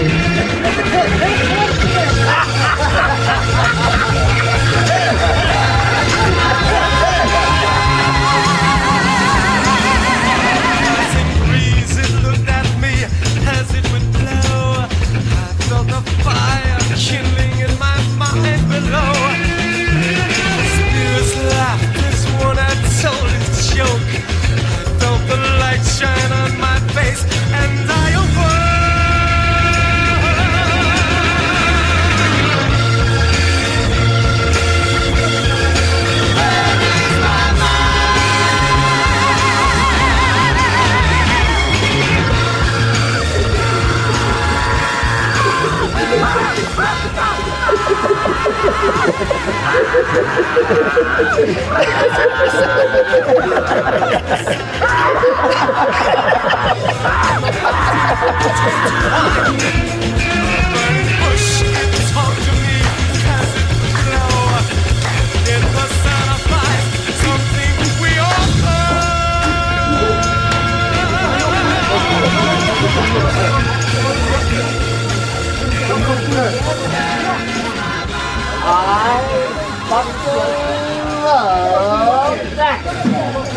سيري عندك شي شغل سير قبل وانت مقابلني ما بالك ما دير سير ودي عندك شي شغل انتوما الميريكانات يا شغلكم سيري راسك غير بالك انت تمشي عندي يوا صافي صلا عندي سيري عندك شي شغل سير قبلو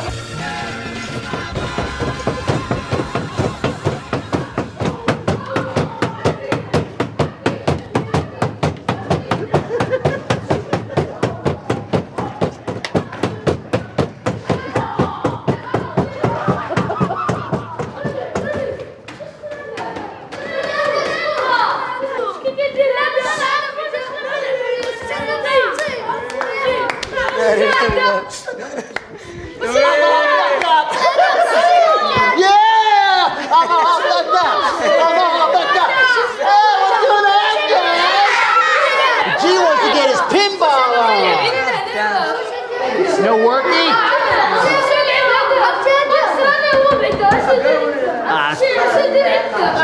It's not plugged in. You gotta plug it in.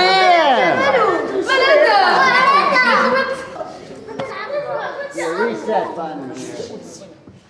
That still doesn't work.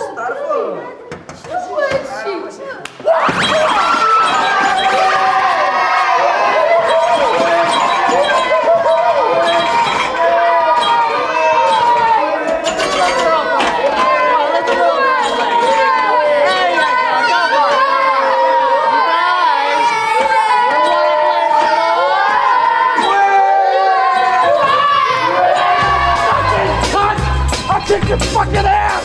Ah! You cunt!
ده مش عارف الناس ما عرفوش هاتوني معايا ما تسمعوش مني. You know, I was just chasing some dude who stole all my money, and I'm here to capture the bearded one, so if you have any info on him, please let me know. But really, that's beside the point, because I don't see why you, sir, are messing with this young lady. You know, I don't take too kindly to that sort of domestic bullshit, if you understand me, which I can't tell if you do.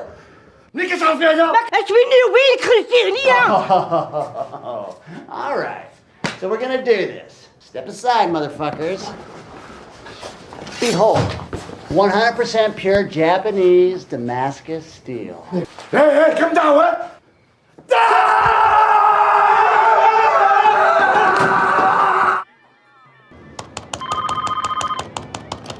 Hello. Yep. Yep. Hello. Yep. Yep. Sorry. No, I don't. I don't speak. Sorry,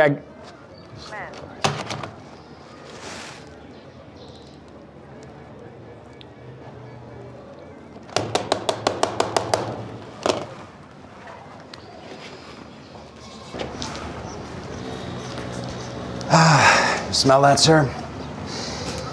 It's a smell of people in a culture clamoring for democracy. You know what it's the smell of? People in need of a shower. Americans shower too much. You can ask anyone else throughout the developing world. That's debatable. I'm down to 1 shower a week. I find with the beard and lack of showering, the people, they trust me more. I'm able to connect with them more. You don't need that many showers. You know what? You smell. Farouk! Salam! Huh? Ras Baher! What? You know, you're young and you're eager, and I love that about you. You can't yell out the window of the agency to people on the street. Everyone knows what this office is, sir. They don't.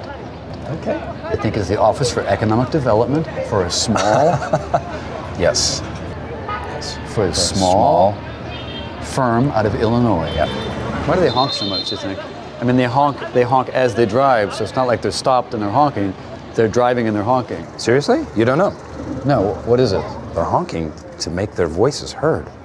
It's literally the cry of a people who's searching for expression. You know what I think that these people couldn't handle democracy. They don't have a fucking clue. They don't know how to run shit.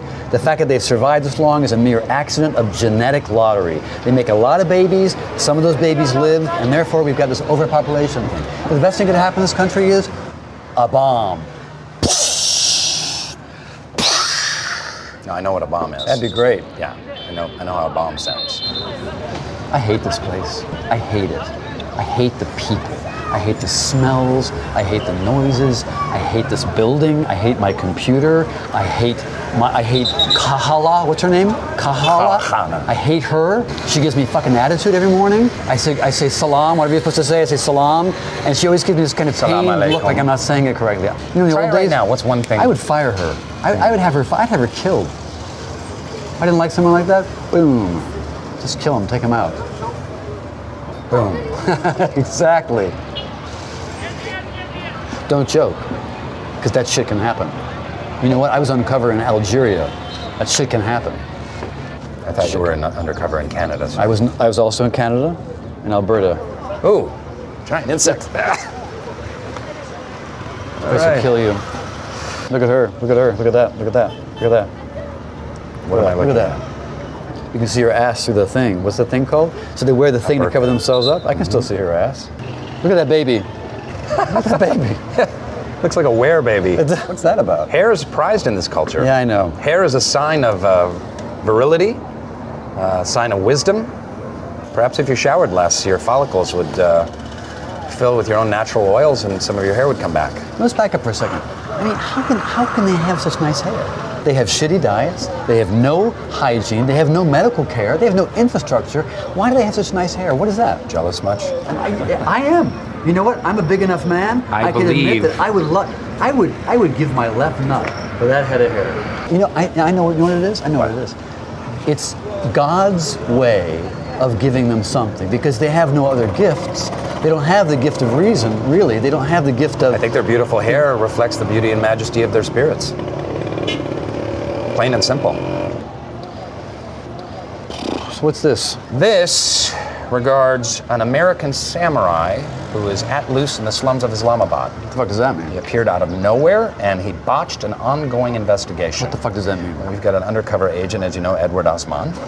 He's been in deep cover with Al-Qaeda for over 16 months. In fact, he was about to arrest 2 top Al-Qaeda operatives when this American samurai came with his katana in hand. Fuck, did we fire this idiot? Yes, we did, sir. Mohammed!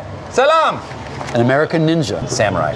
American samurai. American Ninja was a movie, 1985, Michael Dudikoff. So who is the guy? We have no idea. Well, let's find out. Yeah, Will. Genius.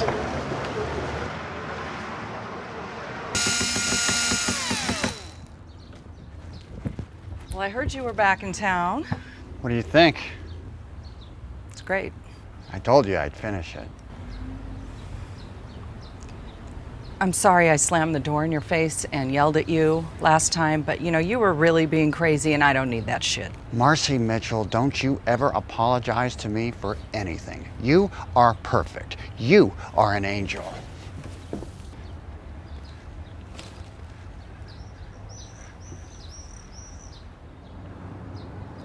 I love it. You want to come in? I got that. Thanks. Yeah.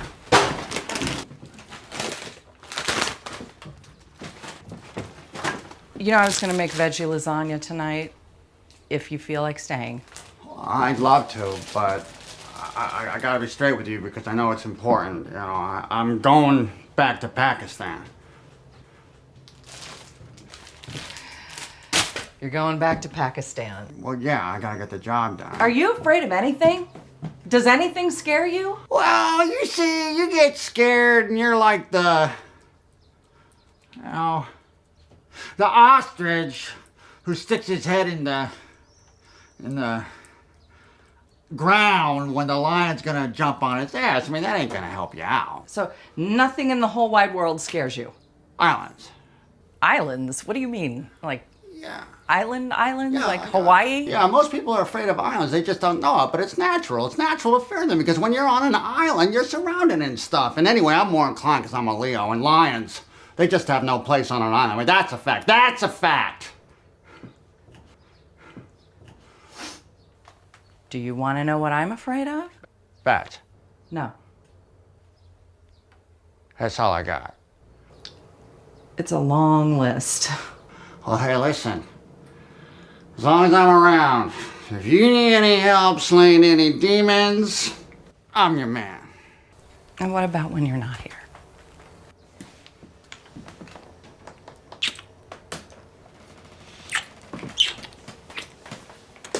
Carrie, no.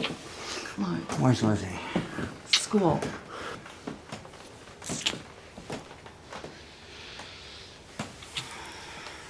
Come on.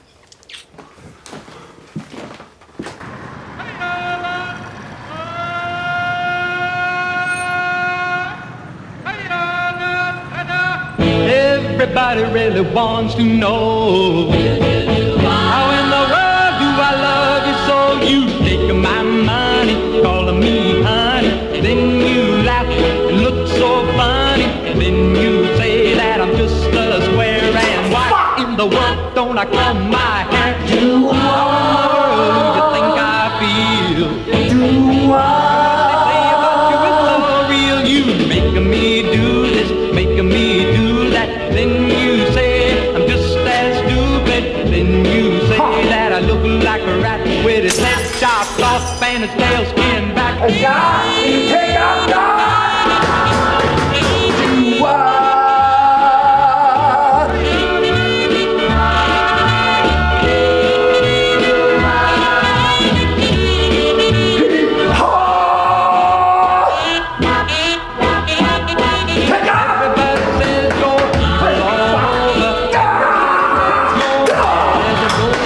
Everybody says you're evil all over. Everybody has your man. Everybody says you're evil all over. Everybody says you're man.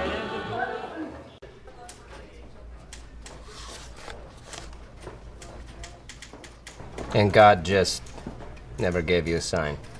That's right. So you just came back.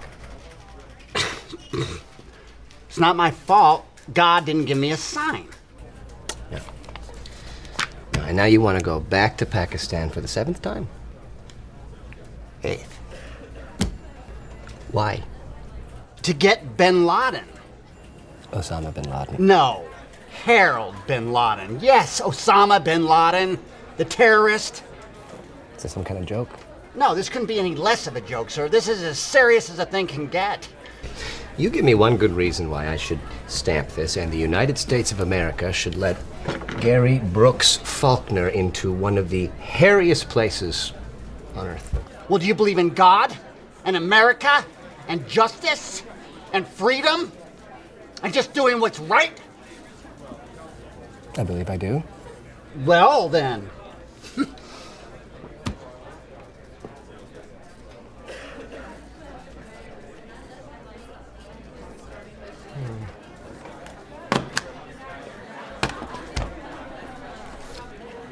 Yeah, go get him.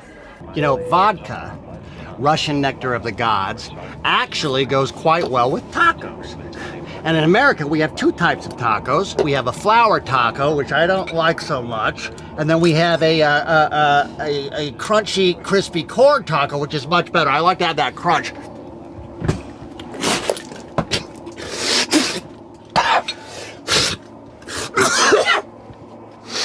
Fuck!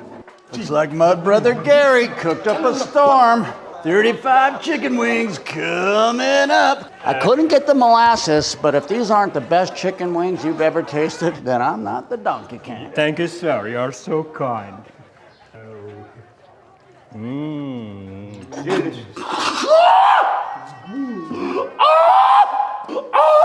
Are you okay, sir?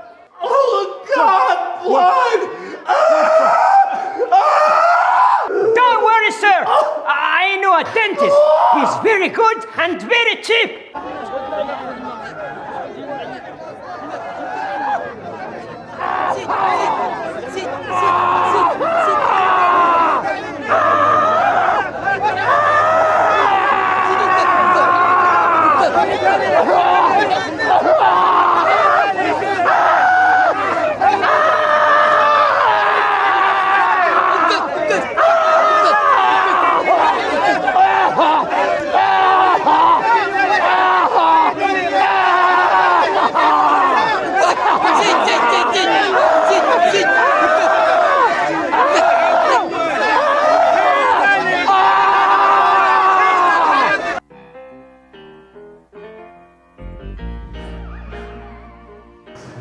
I need to get some transportation. Something not too expensive. Cheap transportation, but preferably with an American engine, because the American engines are the best. Those are the best engines of the American engine. Okay, we have the right man. I need to get some cheap transportation. Huh? I said I need to get some cheap transportation. Huh? I said I need cheap transportation. Huh? Cheap transportation! He doesn't speak English.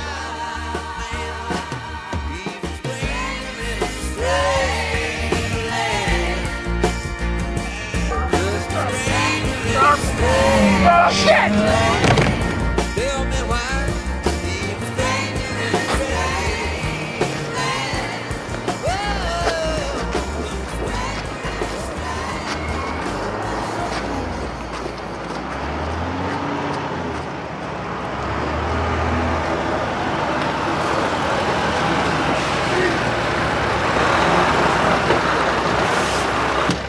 Hey, thank you, my Pakistani brother.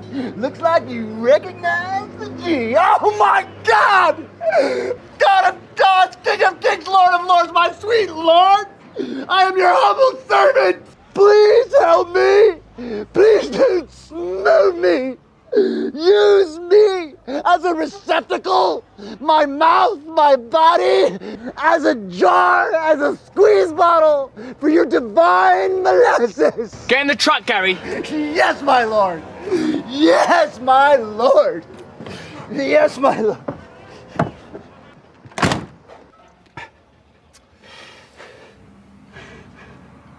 Where are you going, Gary? I don't know. I don't know. I wish I do. Exactly. You don't even know where you're going, do you? You're just wandering around aimlessly, no particular direction, no better than a paramecium. A what? Paramecium, Gary, it's a single cellular life form that I created some time ago. I was pretty proud of it back then, still around to this day because Noah in his infinite wisdom chose to put it on the ark along with syphilis and gonorrhea. Oh, thank you. I'm so sorry, Lord. I've been trying, I really have. You're all-knowing, right? Yeah, comparatively, Gary, I am all-knowing. Well, then why don't you help me? I mean, not enough to make you angry, but just like a drop of help. It's just a small shower of help, a hint. There's no hints, Gary. This is not a treasure hunt or a quiz show. You've got freedom of choice, freedom of thought. Do you know how beautiful that is? I mean, I know every thought before you think it, and let me tell you, a lot of the thoughts you've got coming up are pretty fucking stupid. But I don't want freedom of choice. I want you to show me what to do. I want to show you to show me where to go. I mean, you're God. You have the answers to the fucking questions. Yeah, I got the answers to the questions. I know the answers to questions that you can't even conceive of yet. I am God. I am the question and the answer. Yes, my Lord. Your wish is my command. What's this now? What's it? It's not Aladdin. I'm not a genie. What are you doing? Yes, my Lord. Yes, my Lord. Gary, you're genuflecting too aggressively. You're going to set off the airbag. Oh, well, of course, I could be wrong, my Lord, my sweet Lord, but I think this model doesn't come with airbags. Shut up, Gary. Shut up. I'm sorry, Lord. I'm sorry. I'm just lost. You got any idea how many times I hear that every day? I'm lost, then I was found, I'm blind, now I can see, I'm tired of that lost shepherd, lost sheep shit. I just want your love. Oh, sweet Lord, my Lord, sweet Lord. I want your approval. I want you to think that I'm good at something. I think that I come because I'm special, that you choose me because I'm special. Well, I didn't choose you because you're special, Gary. I chose you because you are ordinary. I'm sick of choosing special ones. They make it about themselves. They're vainglorious. They're self-adoring, self-ornamenting. So this time, I choose an ordinary guy, a normal guy, subnormal if anything, and look what fucking happens. Yes, Lord. Don't fucking yes, Lord me. Yes, Lord. I said don't say that. Yes, Lord. Gary. Yes, Lord. What? I mean, no, Lord. Are you saying no to me? No. Are you really saying no to me? No, I mean yes. I mean no. I mean yes. Oh, God. I don't know what you want me to say. I don't know, God. Oh, God. Why do you keep testing me? I test people, okay? It's what I do. I'm insecure. I demand faith, and yet I require evidence. It's fucked up. It's fucked up. I'm sorry about it. Do you know what? I've not got time for this. I've not got time. I could have sent Chris Kyle on this operation. He'd have it over and done in half an hour. Be popping off kids from a fucking building top now. I'm doing 1 trillion things in this moment. I'm dealing with Hezbollah, Ebola, some guy called Obama, Coca-Cola. I got a lot of shit to deal with. Do you understand me? But I just want you to be happy. I want you to be proud. Well then, Gary, try this. I help those that help themselves. Oh, yes, Lord. Don't fucking yes, Lord me! You do not want to incur my wrath! You don't want to see me with road rage, Gary, because I will annihilate Pakistan by blinking and say India fucking nuked it! What the fuck is wrong with this car? What the fuck is wrong with this vehicle? I think that maybe if you just pump the gas. Are you telling me how to drive?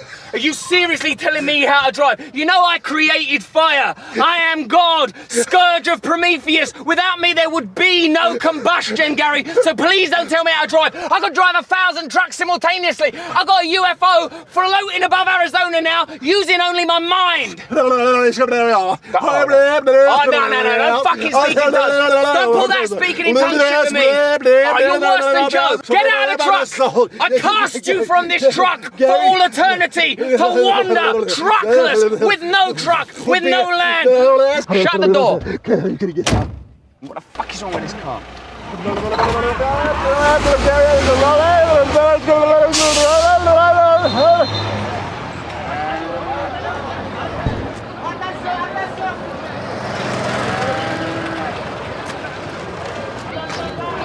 Hi, bro. Hi, Brother Donkey. You know, God fired me again. I think he's just testing me. What? It happened to you too? No, I don't like hay. I like cereal. That's kind of like hay. Yeah, I used to put strawberries in and then eat it real fast for breakfast. and I'd hide the cereal boxes in front of me so that my brother couldn't see my face while I was eating. What? You know where I'm going? Oh, you're gonna take me there? Oh, thank you, my donkey brother. Look at his balls. Look at his balls. Look at his balls. Thank you, my donkey brother. Yeah, look at his balls. Look at his balls. Look at the monkey's balls. You can even hit the monkey's balls with the stick, yeah? I bet you and that monkey are real tight. Well, us Americans don't take too kindly to that sort of animal abuse, motherfucker. I think you're in need of a tune-up. Hey! Hey! Hey! Give me that boat back! Give it back to me! Give me that!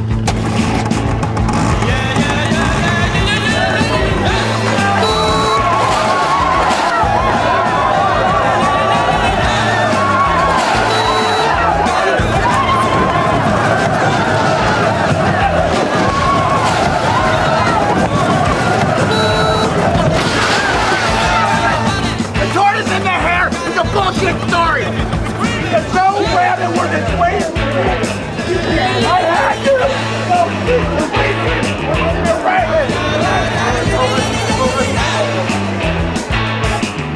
You know, Gary, thanks for coming in. We'd like to know, just first off. He didn't come in, we brought him in. Yeah, that's right. Just to be clear. But Gary, we'd like to know how are you doing what you're doing? Who are you working with? Oh, I'd tell you, but you wouldn't believe me. I'll name somebody, and if I'm right, don't say anything. If I'm wrong, say no. How about that? Okay. MI5. No. Sadak? No. Mossad. No. You work for us. No, man. No, I'm a lone wolf. Is that your handler? My handler? I don't have a handler. You and who? No, it's just me. And? You know, I don't expect someone like you would understand that. Try me. Just give me a name. Any name. Any contact. All right, well, we can talk about that one right now. It's just me and God, okay? Me and God.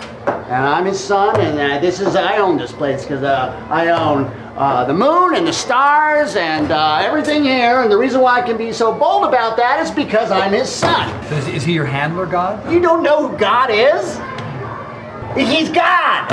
Where is he currently? Can we talk to him? Yeah, can I talk to him? He's everywhere. Do you have an email address? He's everywhere. Just one place. Name one place. He's right here, right now. You know what, Gary? Yeah. I'm tired of you. Oh, are you? You know what I'm going to do? What? I'm going to make your life a living hell. Because I can do that. Because I have power. Oh, Yeah. is that a threat? It is. Is that a threat on my life? Yeah. Because if so, then how can you kill someone who can't be killed? Okay. All right, this is it.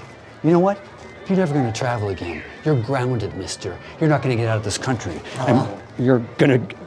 No, don't do that. They're so hard to replace. I want you out of here. I want you out of this country. I want you out of my office. You are going to be deported from Pakistan. I am gonna send you out of here right now to pack up your shit. And we're going to pick you up and we're going to escort you very nicely through the airport. Good. And we're going to put you on a plane and send you back to America, Thank you. where you will stay. Okay. You will never come back to Pakistan again. Bye-bye. All right, bye-bye. Bye-bye. Maybe we should turn him. Make him one of ours. He's got the goods. He's a lunatic. He's got contacts in country.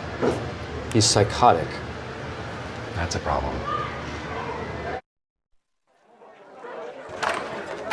Abdul Aksad Hakim, I just want to say thank you. It was good and it was cheap, and you're my friend, and this should cover everything and a little more. Oh, you're so kind. You will be always welcome. Your room is waiting for you. Shukran. Sharif Haksud, thank you for keeping me safe. Shukran. Thank you, shukran, shukran.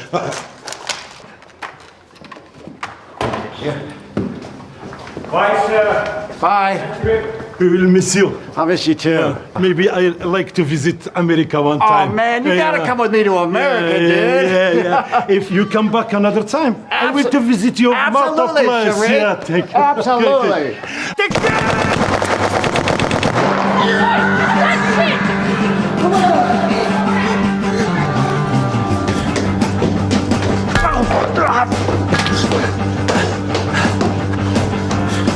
Excuse me. Excuse me.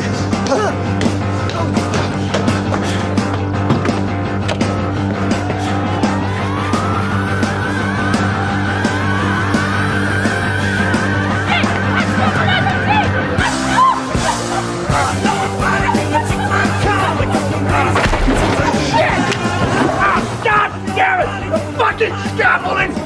I just lost my best friend! I just lost one of my best friends! He died because of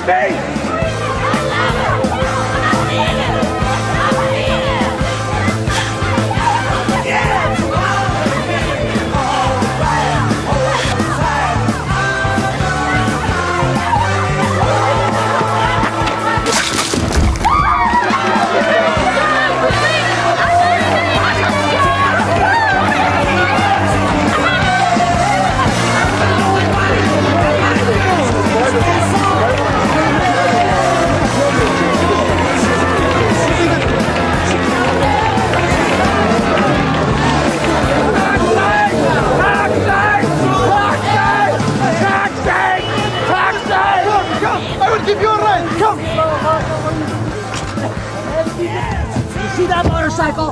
Follow it. Like movie. Yeah, like movie. Except he killed my best friend. Oh, sorry, your best friend? Yes. From America? From here, in Pakistan. Oh, sorry, what was his name? Sharif. Oh, I don't know him. Did you hear me? You follow that motorcycle. Ah, fuck. Oh.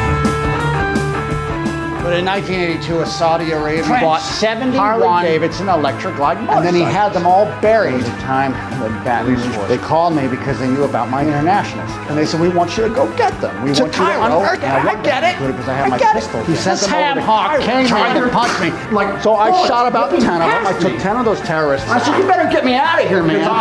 You know, you got terrorists out there, you fucks. My friend, we have been driving for 2 hours. I'm running out of gas. That ape son of a bitch clown who shot my best friend is Al-Qaeda. That is his name, Al-Qaeda. No, he's in Al-Qaeda. He is. That's right. And he's gonna lead us to Osama bin Laden. Us? Are you serious? I'm damn serious. I thought when you said that you were looking for bin Laden, it was a joke. No joke. There he is. He's going up the hill. Follow him. I'm telling you, we're gonna lose this guy. We're gonna do this for Sharif. I cannot, my friend. I don't own this taxi. It belongs to my uncle and he will kill me. And this old thing will not make it up the road. All right, look, I understand. Here, you take this. I won't need it where I'm going. You sure you won't come back with me? We could have tea and talk about football and women. Maybe someday, my friend. Maybe someday. But right now, I've got a job to do. Bye. Good luck.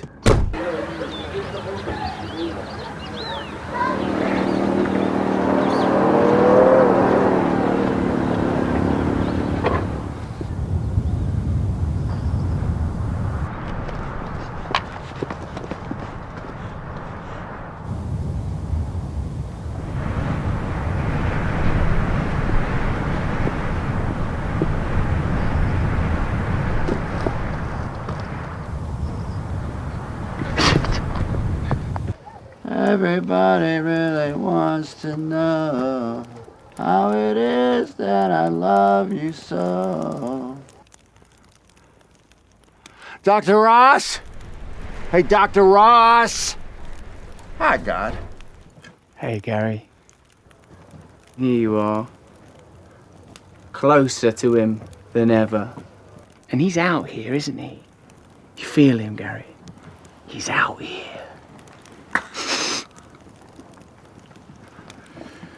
Is that Thistle? You raise an important point, Gary, because what's happening there is parcels of light in the form of photons are bouncing off that fire, hitting the denser matter in that area that could be a blade of grass or could be a thistle. Then the photons of light pass through the lens of your eye, through the iris there, through the optic nerve, bounce off the retina. Then they are reconfigured, initially upside down, through billions of little cones into a thistle inside your consciousness. So whatever that is in the outside world, what's in your mind is different. Gary,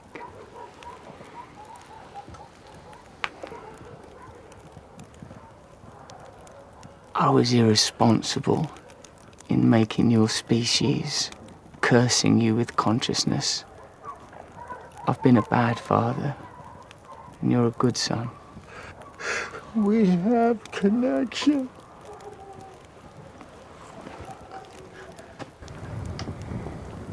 We do, Gary. I'm just like you, a handyman trying to fix up a cosmic shack with a nail here and a lick of paint there, knowing that the building really needs to be condemned. And people say that I made you in my image, but the truth is, you made me in yours. And that's why we're in trouble.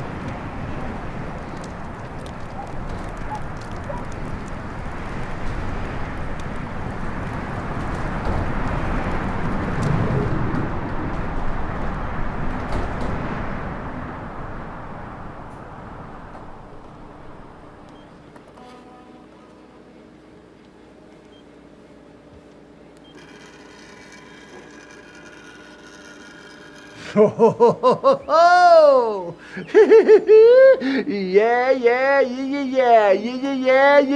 yeah. Assalamu alaikum, bitty boy. Malaikum salam, Gary Faulkner. And welcome to my cave. This is where you live? This shithole? What happened to the place I saw on TV? What place was that, Gary? Your crib, man! Don't you watch TV?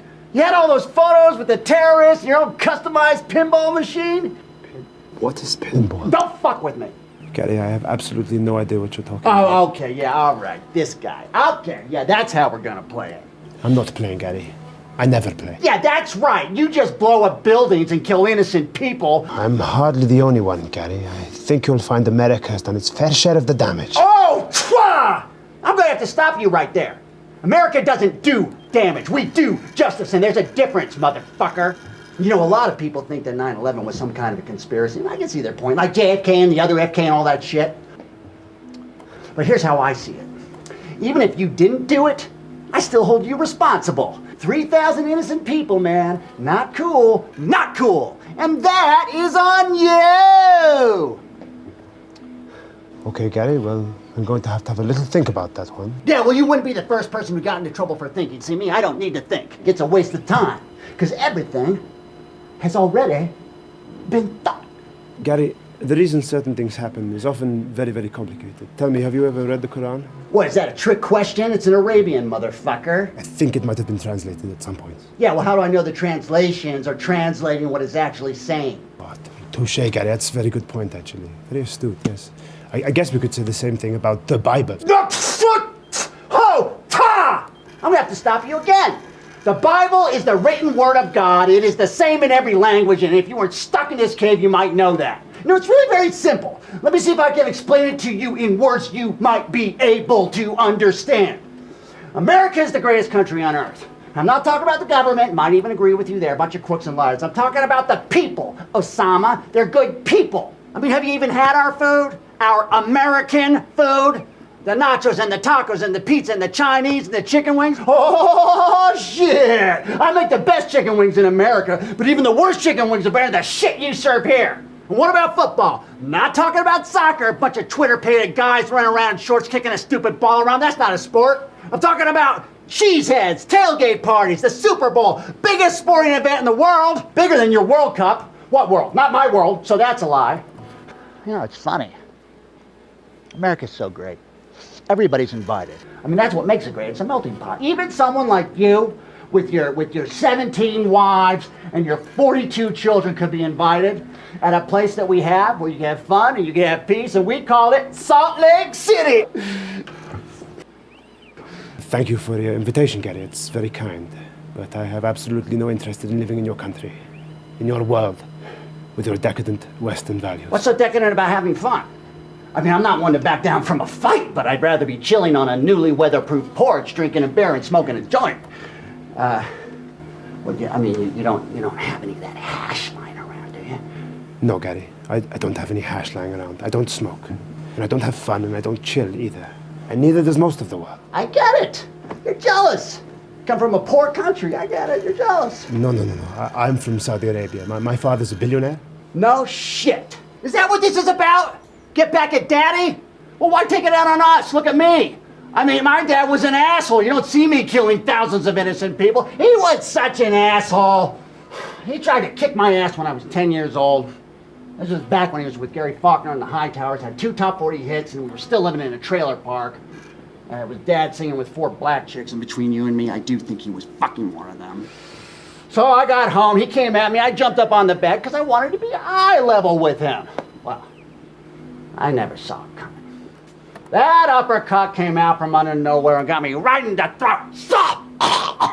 I jumped off the bed, scurried under it like a cockroach, made myself small, up against the wall so he couldn't reach me, and then his gorilla arm came swinging in like King Kong. He was like, all right, jackass.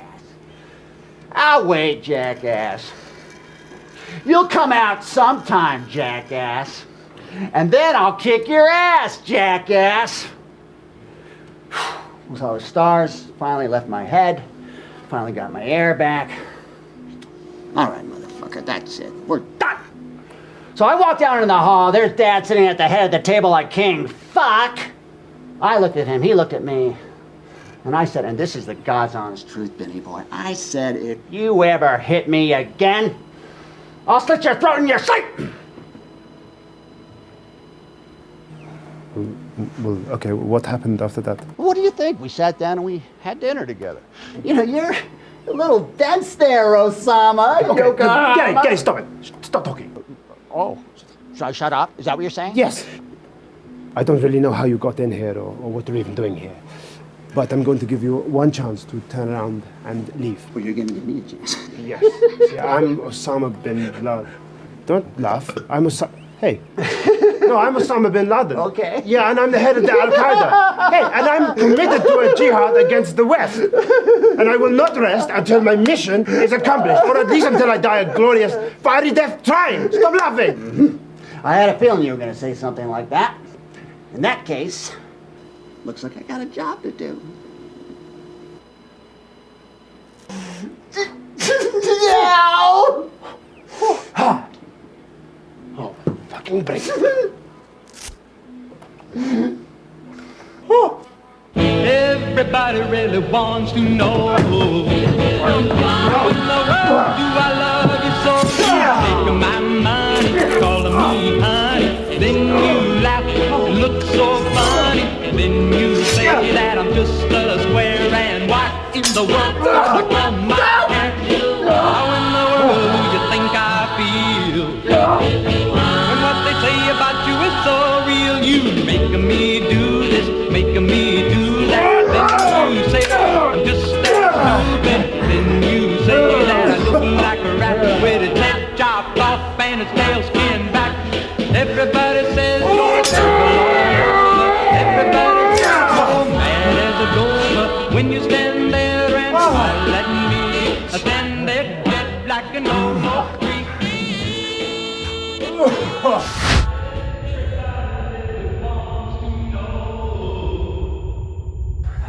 Everybody really wants to know how it is that I love you so. Take my money, call me honey. Then you say that I look like a rat with his head chopped off and his tail skinned back. Everybody says you're evil all over. Everybody says you're mad as a gopher. When you stand there and smile at me, I stand there dead like an old tree.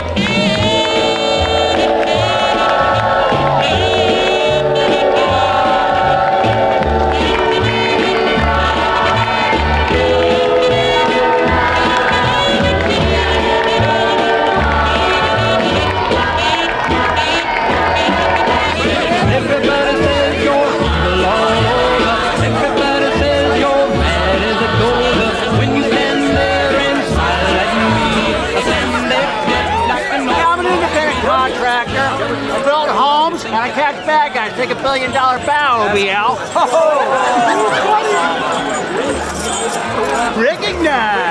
Recognize the G. The book.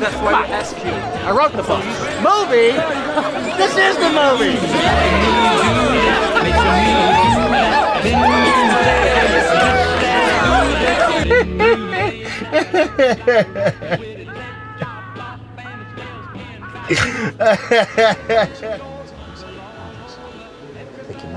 Mr. Faulkner? Hello?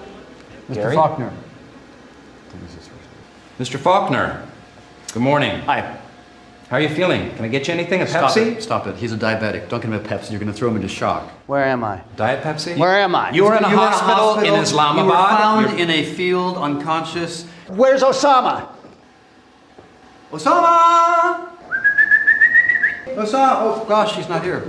You were there. You were with me in the airport. We had him. Where was the cave? Where's the cave? Mr. Faulkner, there are millions of caves in Pakistan. I don't think you were in a cave. Even if you were in a cave, we wouldn't be able to identify which cave you were in. You let him go! You know what? You're frustrated. I'm frustrated. He's frustrated. We're all frustrated, Mr. Faulkner. You did not have him. And you You let never him. had Don't you him. fucking You never had him. You know I what? had him. You're a please take this. Do not growl at me. You're psychotic. I had him. You let him go. You make Ted Nugent look 25, 35 souls. Now, Mr. Faulkner. 45, Mr. Faulkner, 55, sit down. 65 souls. What's he doing? You act like a 2-year-old. You act like a fucking 5-year-old. I don't give a If fuck. I'm a 2-year-old, I'm you're not a a 5-year-old. hypocrite. You're a hypocrite. I am not a hypocrite. You're a hypocrite. I love my country. You're a I am hypocrite. a You're behaving I am a like proud 2 American. years old. Hypocrite. Fucker. I'm Gary Faulkner. I'm the G. I get it. I get it. This is how the game is played, but I think you're making a mistake. I urge you to reevaluate. I know where he is, I know what cave he's in, and I can lead you to him. And I'm not doing this for the glory. I'm doing it because I'm Gary Faulkner. I'm the G. I'm the Donkey King.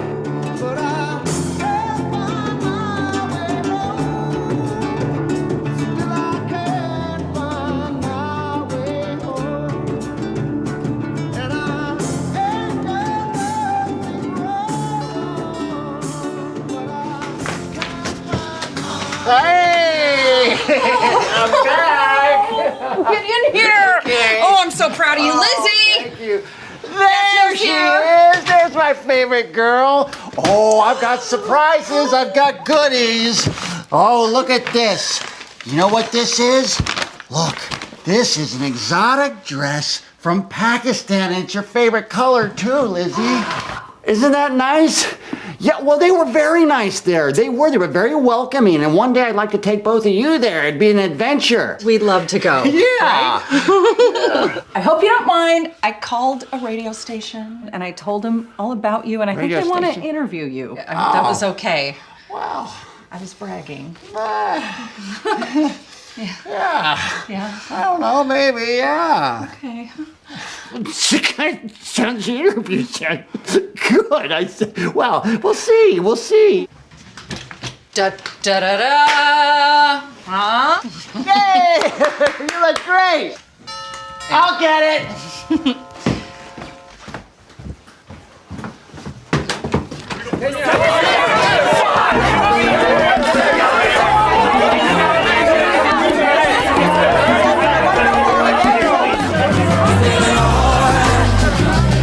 We're talking to Gary Faulkner, who attempted to go to Pakistan Dr. Ross, it's 11 Gary. times. He's on the radio. Tell us, Gary, how'd you finance the trip?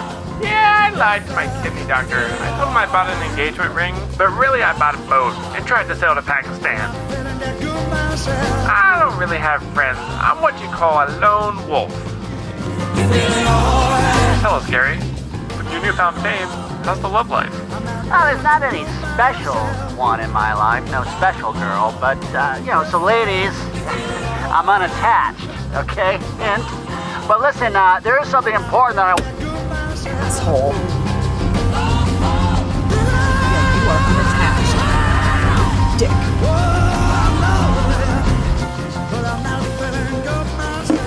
I'm pretty happy about being famous. It's pretty hot stuff. It's 100% sex. I'm a superstar now.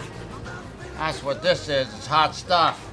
Hey, baby, come on in. The water's great. Have a drink with a superstar. I forgot you're a friend of Bill's. Hey, I got great news. Hollywood called and they want to make a movie about the G. And they said, who do you want to play? Clint Eastwood or Dan Aykroyd? And I thought, I don't know. And then they brought up Nick Cage. And I said, Nick Cage and Con Air. That's like me. That's the vibe, right? Don't you think I look a little like Nick Cage in Con Air? And maybe that picture will be a best Oscar winner. You're gonna have sex with an Oscar winner. You're gonna have sex! I wish you'd shut up. With an Oscar winner. Wouldn't that be fun, baby? Just leave me alone. Leave you alone? Leave me alone. You leave me alone. Why are you being such a cock? I'm the superstar. Why don't you leave me alone? I mean, I'm a hero. I'm a superstar. Come on. Why am I a bad You're guy?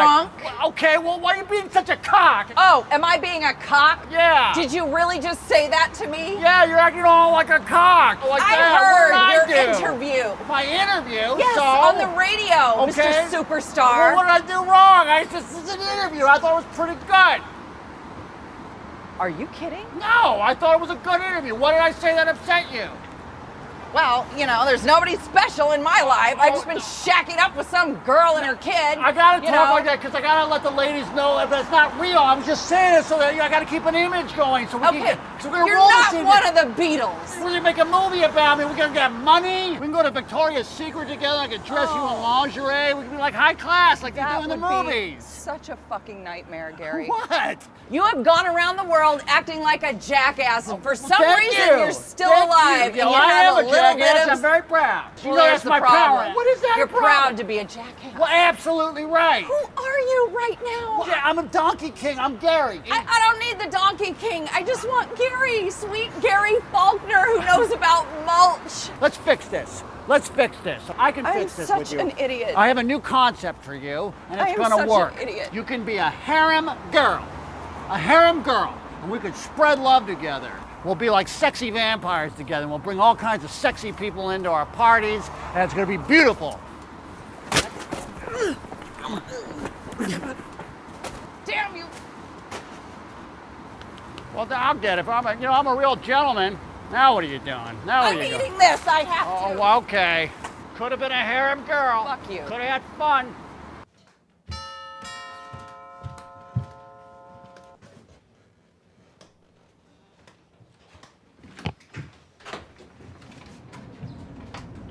What?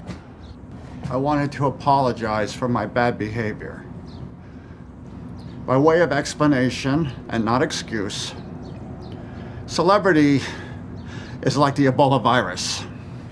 You catch that shit, it turns your insides into liquid jelly, and then you die. I'm going to Pakistan tomorrow night. I'll be sleeping at the job site tonight. I was wondering if you wouldn't mind very much if I finished fixing your ramp in the morning. And then I'll leave.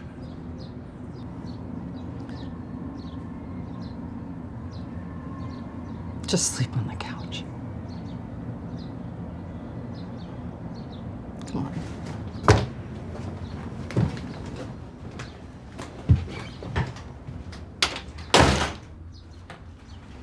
Mr. Lawrence said everybody would get $10,000. He just made a deal with me on the phone, but nothing about it. Tonight, I can report to the American people and to the world. The United States has conducted an operation that killed Osama bin Laden, the leader of Al-Qaeda, by the worst attack on the American people in our history. The images of 9/11 are seared into our national memory. And a terrorist who's responsible for the murder of thousands of innocent men, women, and children. It was nearly 10 years ago. Hijacked planes cutting through a cloudless September sky. The Twin Towers collapsing to the ground. Black smoke billowing up from the Pentagon. Wreckage of Flight Finally! 93, Shanksville, This Pennsylvania. is a big day for America, okay? Those guys are heroes. It's amazing. My God. Yet we know that the worst images are those that were unseen to the world. The empty seat at the dinner table. Children who were forced to grow up without their Oh, yeah. father. Parents. That crazy god of mine, he sure works in mysterious ways. It's a sign. I'd be foolish not to heed it. You know, that last construction company offered me a job. Maybe it's time we take this to the next level. Well, you need a full-time lover, and Lizzie needs a full-time daddy, wouldn't you say? After bin Laden's buried at sea, an admiral describes the scene. Traditional procedures for Islamic burial was followed. The deceased's body was washed, then placed in a white sheet. Well, what do you think? They buried him at sea. Really?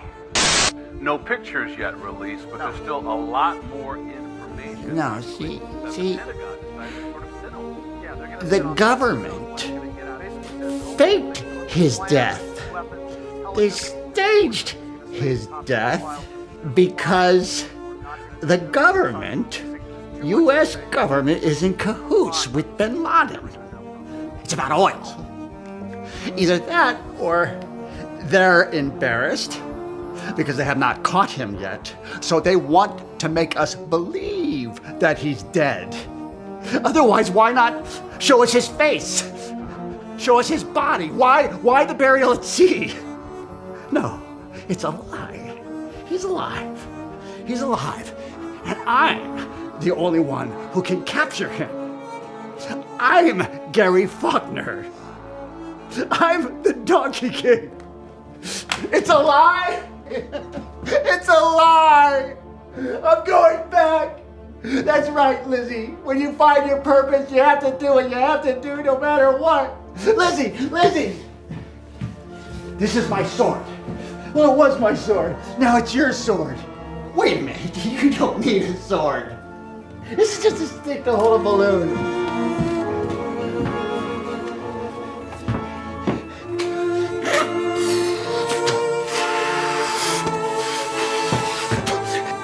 A handle for joy as far as I'm concerned. So you hold on tight, sweetheart, because joy comes forever. Oh, I love you too, sweetheart. Don't wait up, babe. This could take a while. Gary! Come back. Don't worry. I will.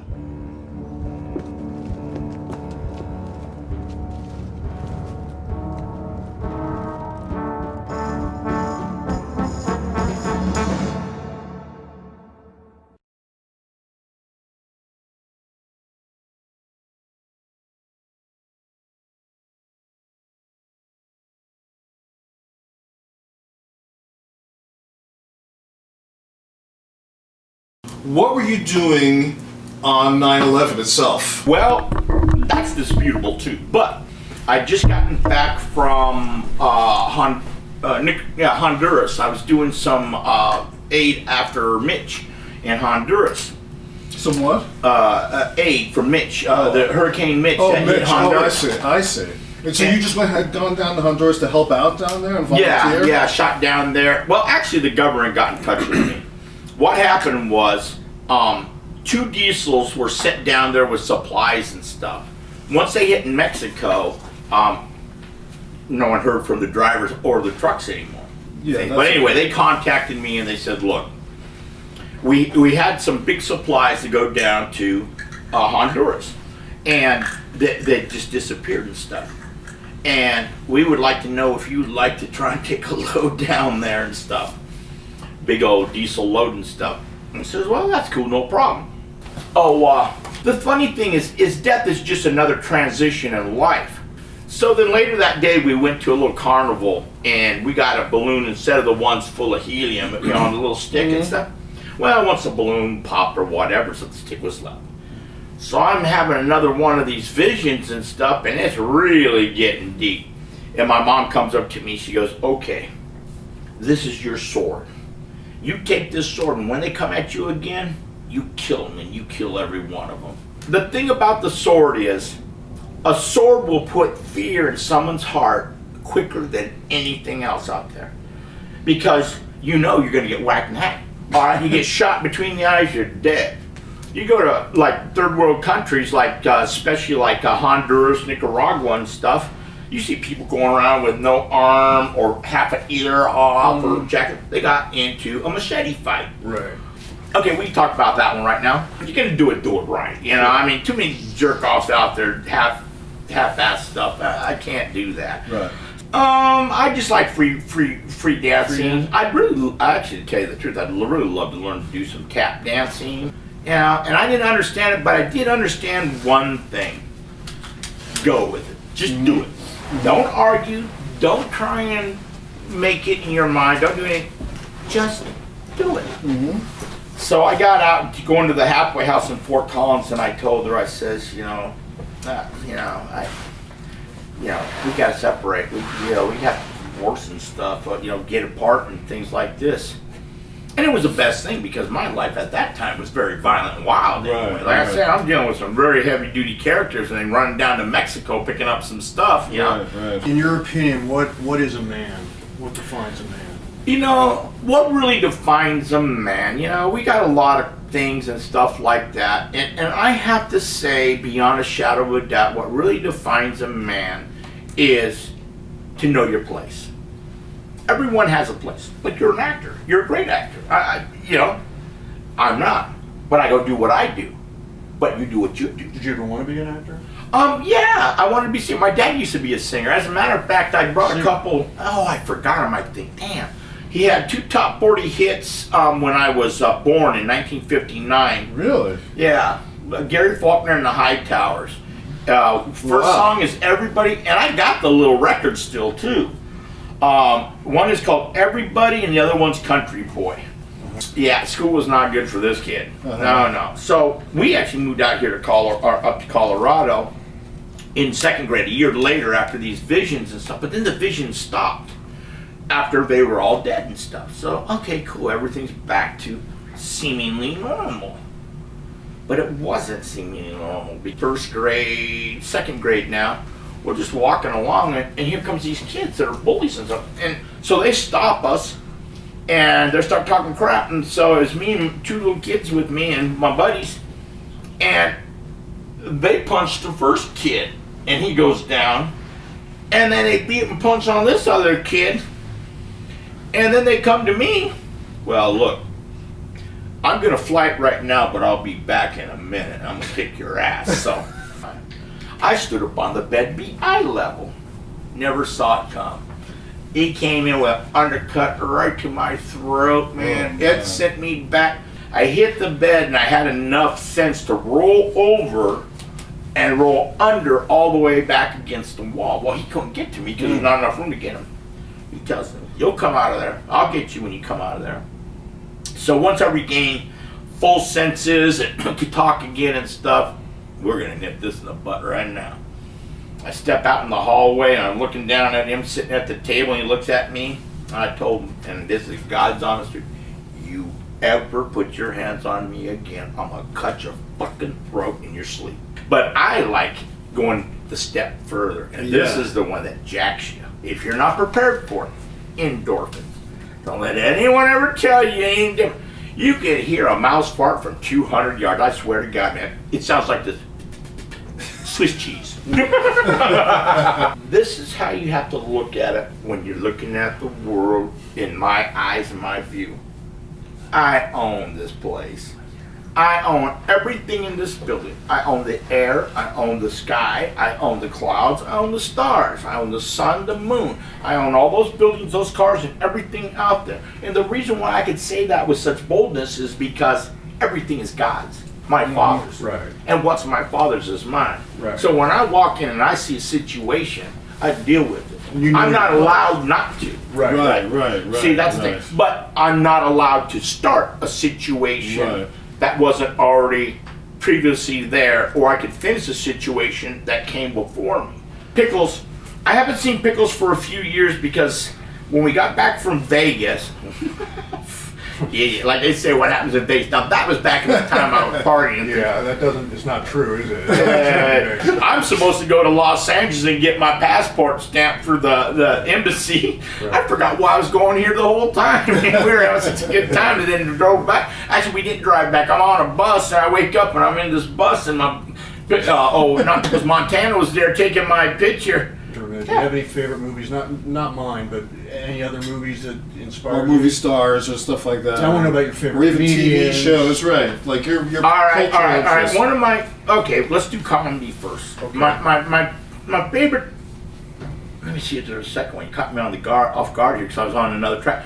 It would be the Blues Brothers. Okay, I really dig the Blues Brothers. Okay, man, you know what? There's so many movies I do like, but they have to have a interest, be a little more intelligence. I like Transformers. That's pretty cool. I like that kind of stuff. I have absolutely no respect for the Congress, the House, the Senate, the President. It's all scam. It's all bullshit. So you don't affiliate with any political organization? No. Independent. We shot into Mexico. I opened that door, man. I saw this big old hound hawk coming in. I mean, even dark and stuff, man. I heard it. I just go like this, and he goes. These guys were big boys, man. I mean, they were bigger than all of us in here. I mean, not together, but any of us in here. I mean, these were some big Spanish guys coming from the cartel doing the deed. I mean, contrary to popular belief, life is God. And so, you know, I mean, and I don't even like saying God. I like saying, really, the Lord of Lords and King of Kings. You say it either way. It's both in the Bible, King of Kings, Lord of Lords. And so, you know, I mean, there was a master plan set up before we got here. Then the plan was tried to be screwed up when we got here. And then coming up, there's going to be a lot of stuff hitting. The shit is literally going to be hitting the fan before too long, you know. Now, there have been a couple of times I needed a tune-up, and I got it. Pick a dry scab sometime in a sensitive spot like right here, and I'm going to tell you, it's no fun. Yeah, after I got dialysis and got the tube in me, I figured, well, this is my last chance, and my plane ticket's bought, and I'm the only one who knows where he's at and what's happened. I got to get there and get this done. So I flew there. I figured I'd last a little longer than I did. I lasted about 14 days. Yeah, about 14 days without dialysis. Well, I'm supposed to have it every other day. Right. I'm starting to feel a little funny. How I actually got to meet Feisty was I was in Chitral. I just got there. I'm at the El Farouk hotel there. And they were good with me and stuff like that. And my back's to the stairway. And I'm not worried about it, no problem. All of a sudden, these two guys come up, and they come straight to me. One on this side and one on this side, and everybody's looking like, oh God, what's happening now? Freaking American, you know? And he says, we got a note for you from God, from the Lord. He's changed your name to Jahangir. Here. And they took off, and they're walking around and everything else. And they go, what the hell was that? I says, I think I just entered the Twilight Zone. I says, I'm not sure, but if those two are who I think they are, they're two angels sent from God. Then next we'll be getting Obama, or we'll hopefully do it before this next election, and then we'll just put my little brother Why in. Obama? What's wrong with Obama? Well, number one, Obama isn't an American, number one. No one's ever proved that. Right. And therefore, the government hasn't done the research that they need to, because you have to be red blood born American. Okay? I didn't care for that guy. I really want to throw him off the edge and stuff. He seemed to be a perv with that damn monkey. And well, that just wasn't working on me. But I told my buddy, let's get out of here. I mean, you know, he's there. He goes, look at it, you know, the monkey does tricks and stuff, and look at it, you can even touch his balls. He got this little stick tapping his nuts. And I'm like, man, if I was that monkey, I'd tear your ass off. You and that monkey must be real tight. Oh my God, no. Tobacco and hash, you guys are kidding me. So you're having two types of euphoria and un-euphoria happening in your mind. Right, yeah. I'm not a smoker of cigarettes, so it's really jacking me. Yeah. They're fighting against each other, and that was it. Okay, man, I'm going to teach you how to really smoke hash. I can't believe you people don't know how to smoke hash. Freaking started this shit, you know? But they don't call him Bin Laden over there. They call him the bearded man, okay? See, because it's more of a stigma and a scared type thing. Let's just call him the bearded man. And that's what everyone called him when they were pointing me in that direction of what was happening. The strip club. I thought it was a bar joint. Let's go in there. They got to have booze. Well, full nudity, no booze. Shit. Well, we pull inside of there. And we walk in, and my buddy, he goes straight to the bathroom, and I walk over to some chairs, and there's a couple gals dancing and stuff. And then I looked to my left when the door opened because the light caught my eye when it opened. And out came, I'm going to tell you what, she is fine. And she walked out. I'm looking, here's this brunette, dark eyes, beautiful, luscious tits, sweet ass. I mean, she's about 5'7", something like that. Cooler than shit. She comes right up to me, and like if I'm sitting here watching the program and stuff, waiting for John to come out, she sits right there. I asked her what her name was. She said Maria. Well, that's a beautiful name. I told her my name, Gary, and stuff like this. So now we're hitting this thing good, just sitting here, just shooting the shit. John comes out, and he sits down beside me on this chair. He goes, "What did you find?" I says, "I found this sweet little babe looking for papa." She goes, "I'm not looking for papa." But you guys are pretty cool, so.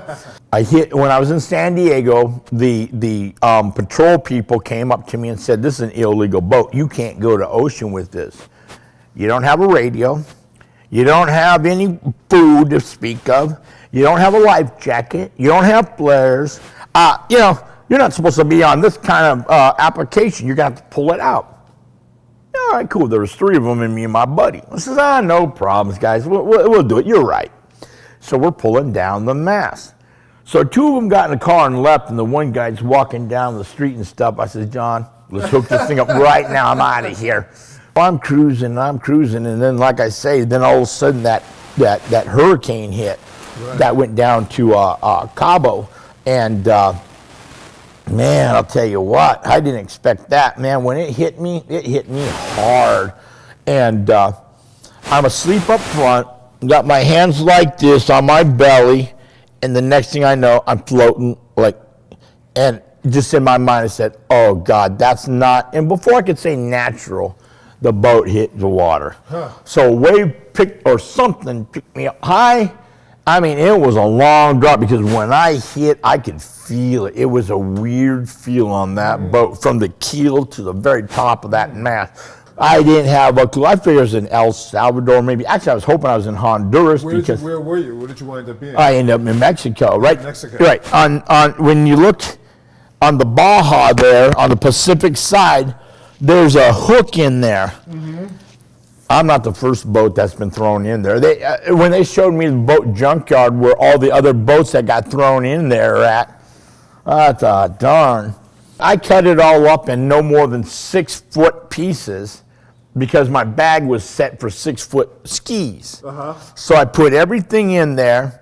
Shit, yeah, I should have taken some lessons. No, actually I tried to, but this one guy told me, "Well, we don't give lessons to crazies because if you screw up, it's going to make a bad name for me." No, you make your bad name for yourself, you schmuck. And that's when they blew that little guard's head off. He was a really good guy. Right. But they always put the weakest links right in front of you to protect you and stuff. And I thought, his head blown off. Well, I was in Gilgit, right?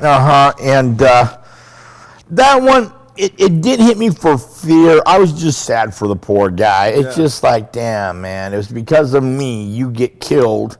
There was all other people like this French guy. Oh my God, I wouldn't wish on him what happened to a broke dick dog. This guy, I told you that, so that's your own damn fault. Now, what's the really bad? They know who you are. Right. They known who you were when you were in Gilgit. And they almost caught you 3 different times, and you avoided them. Yeah, well, Lord's on my side. He got me the hell out of there, out of the mountains and everything else. And he goes, but it doesn't stop there. They're going to come back tonight to kill you. That's what they said point blank. We're tired of you being in our business and you running around here, plus you're an American and this and that. We're going to come back and kill you. I says, that's because they're cowards. They can't stand up right now. Look at the 71 of me. What's that tell you? Cowards. Yeah, come back with your tribe at midnight and we're standing here. Let's dance. Why does everyone tell me I can't do something and I just did the damn thing? What's the matter with you people? Really, yeah, why can't I? Tell me, help me out here. Well, the other thing is I don't like islands. Yeah, it is a Leo thing because we're cats and we're, that thing. Put us on land, we can even deal with heights and other things, but The problem with an island, you might as well be in prison. You're not going anywhere. you're right. You are there. Unless you got a boat or someone to help you,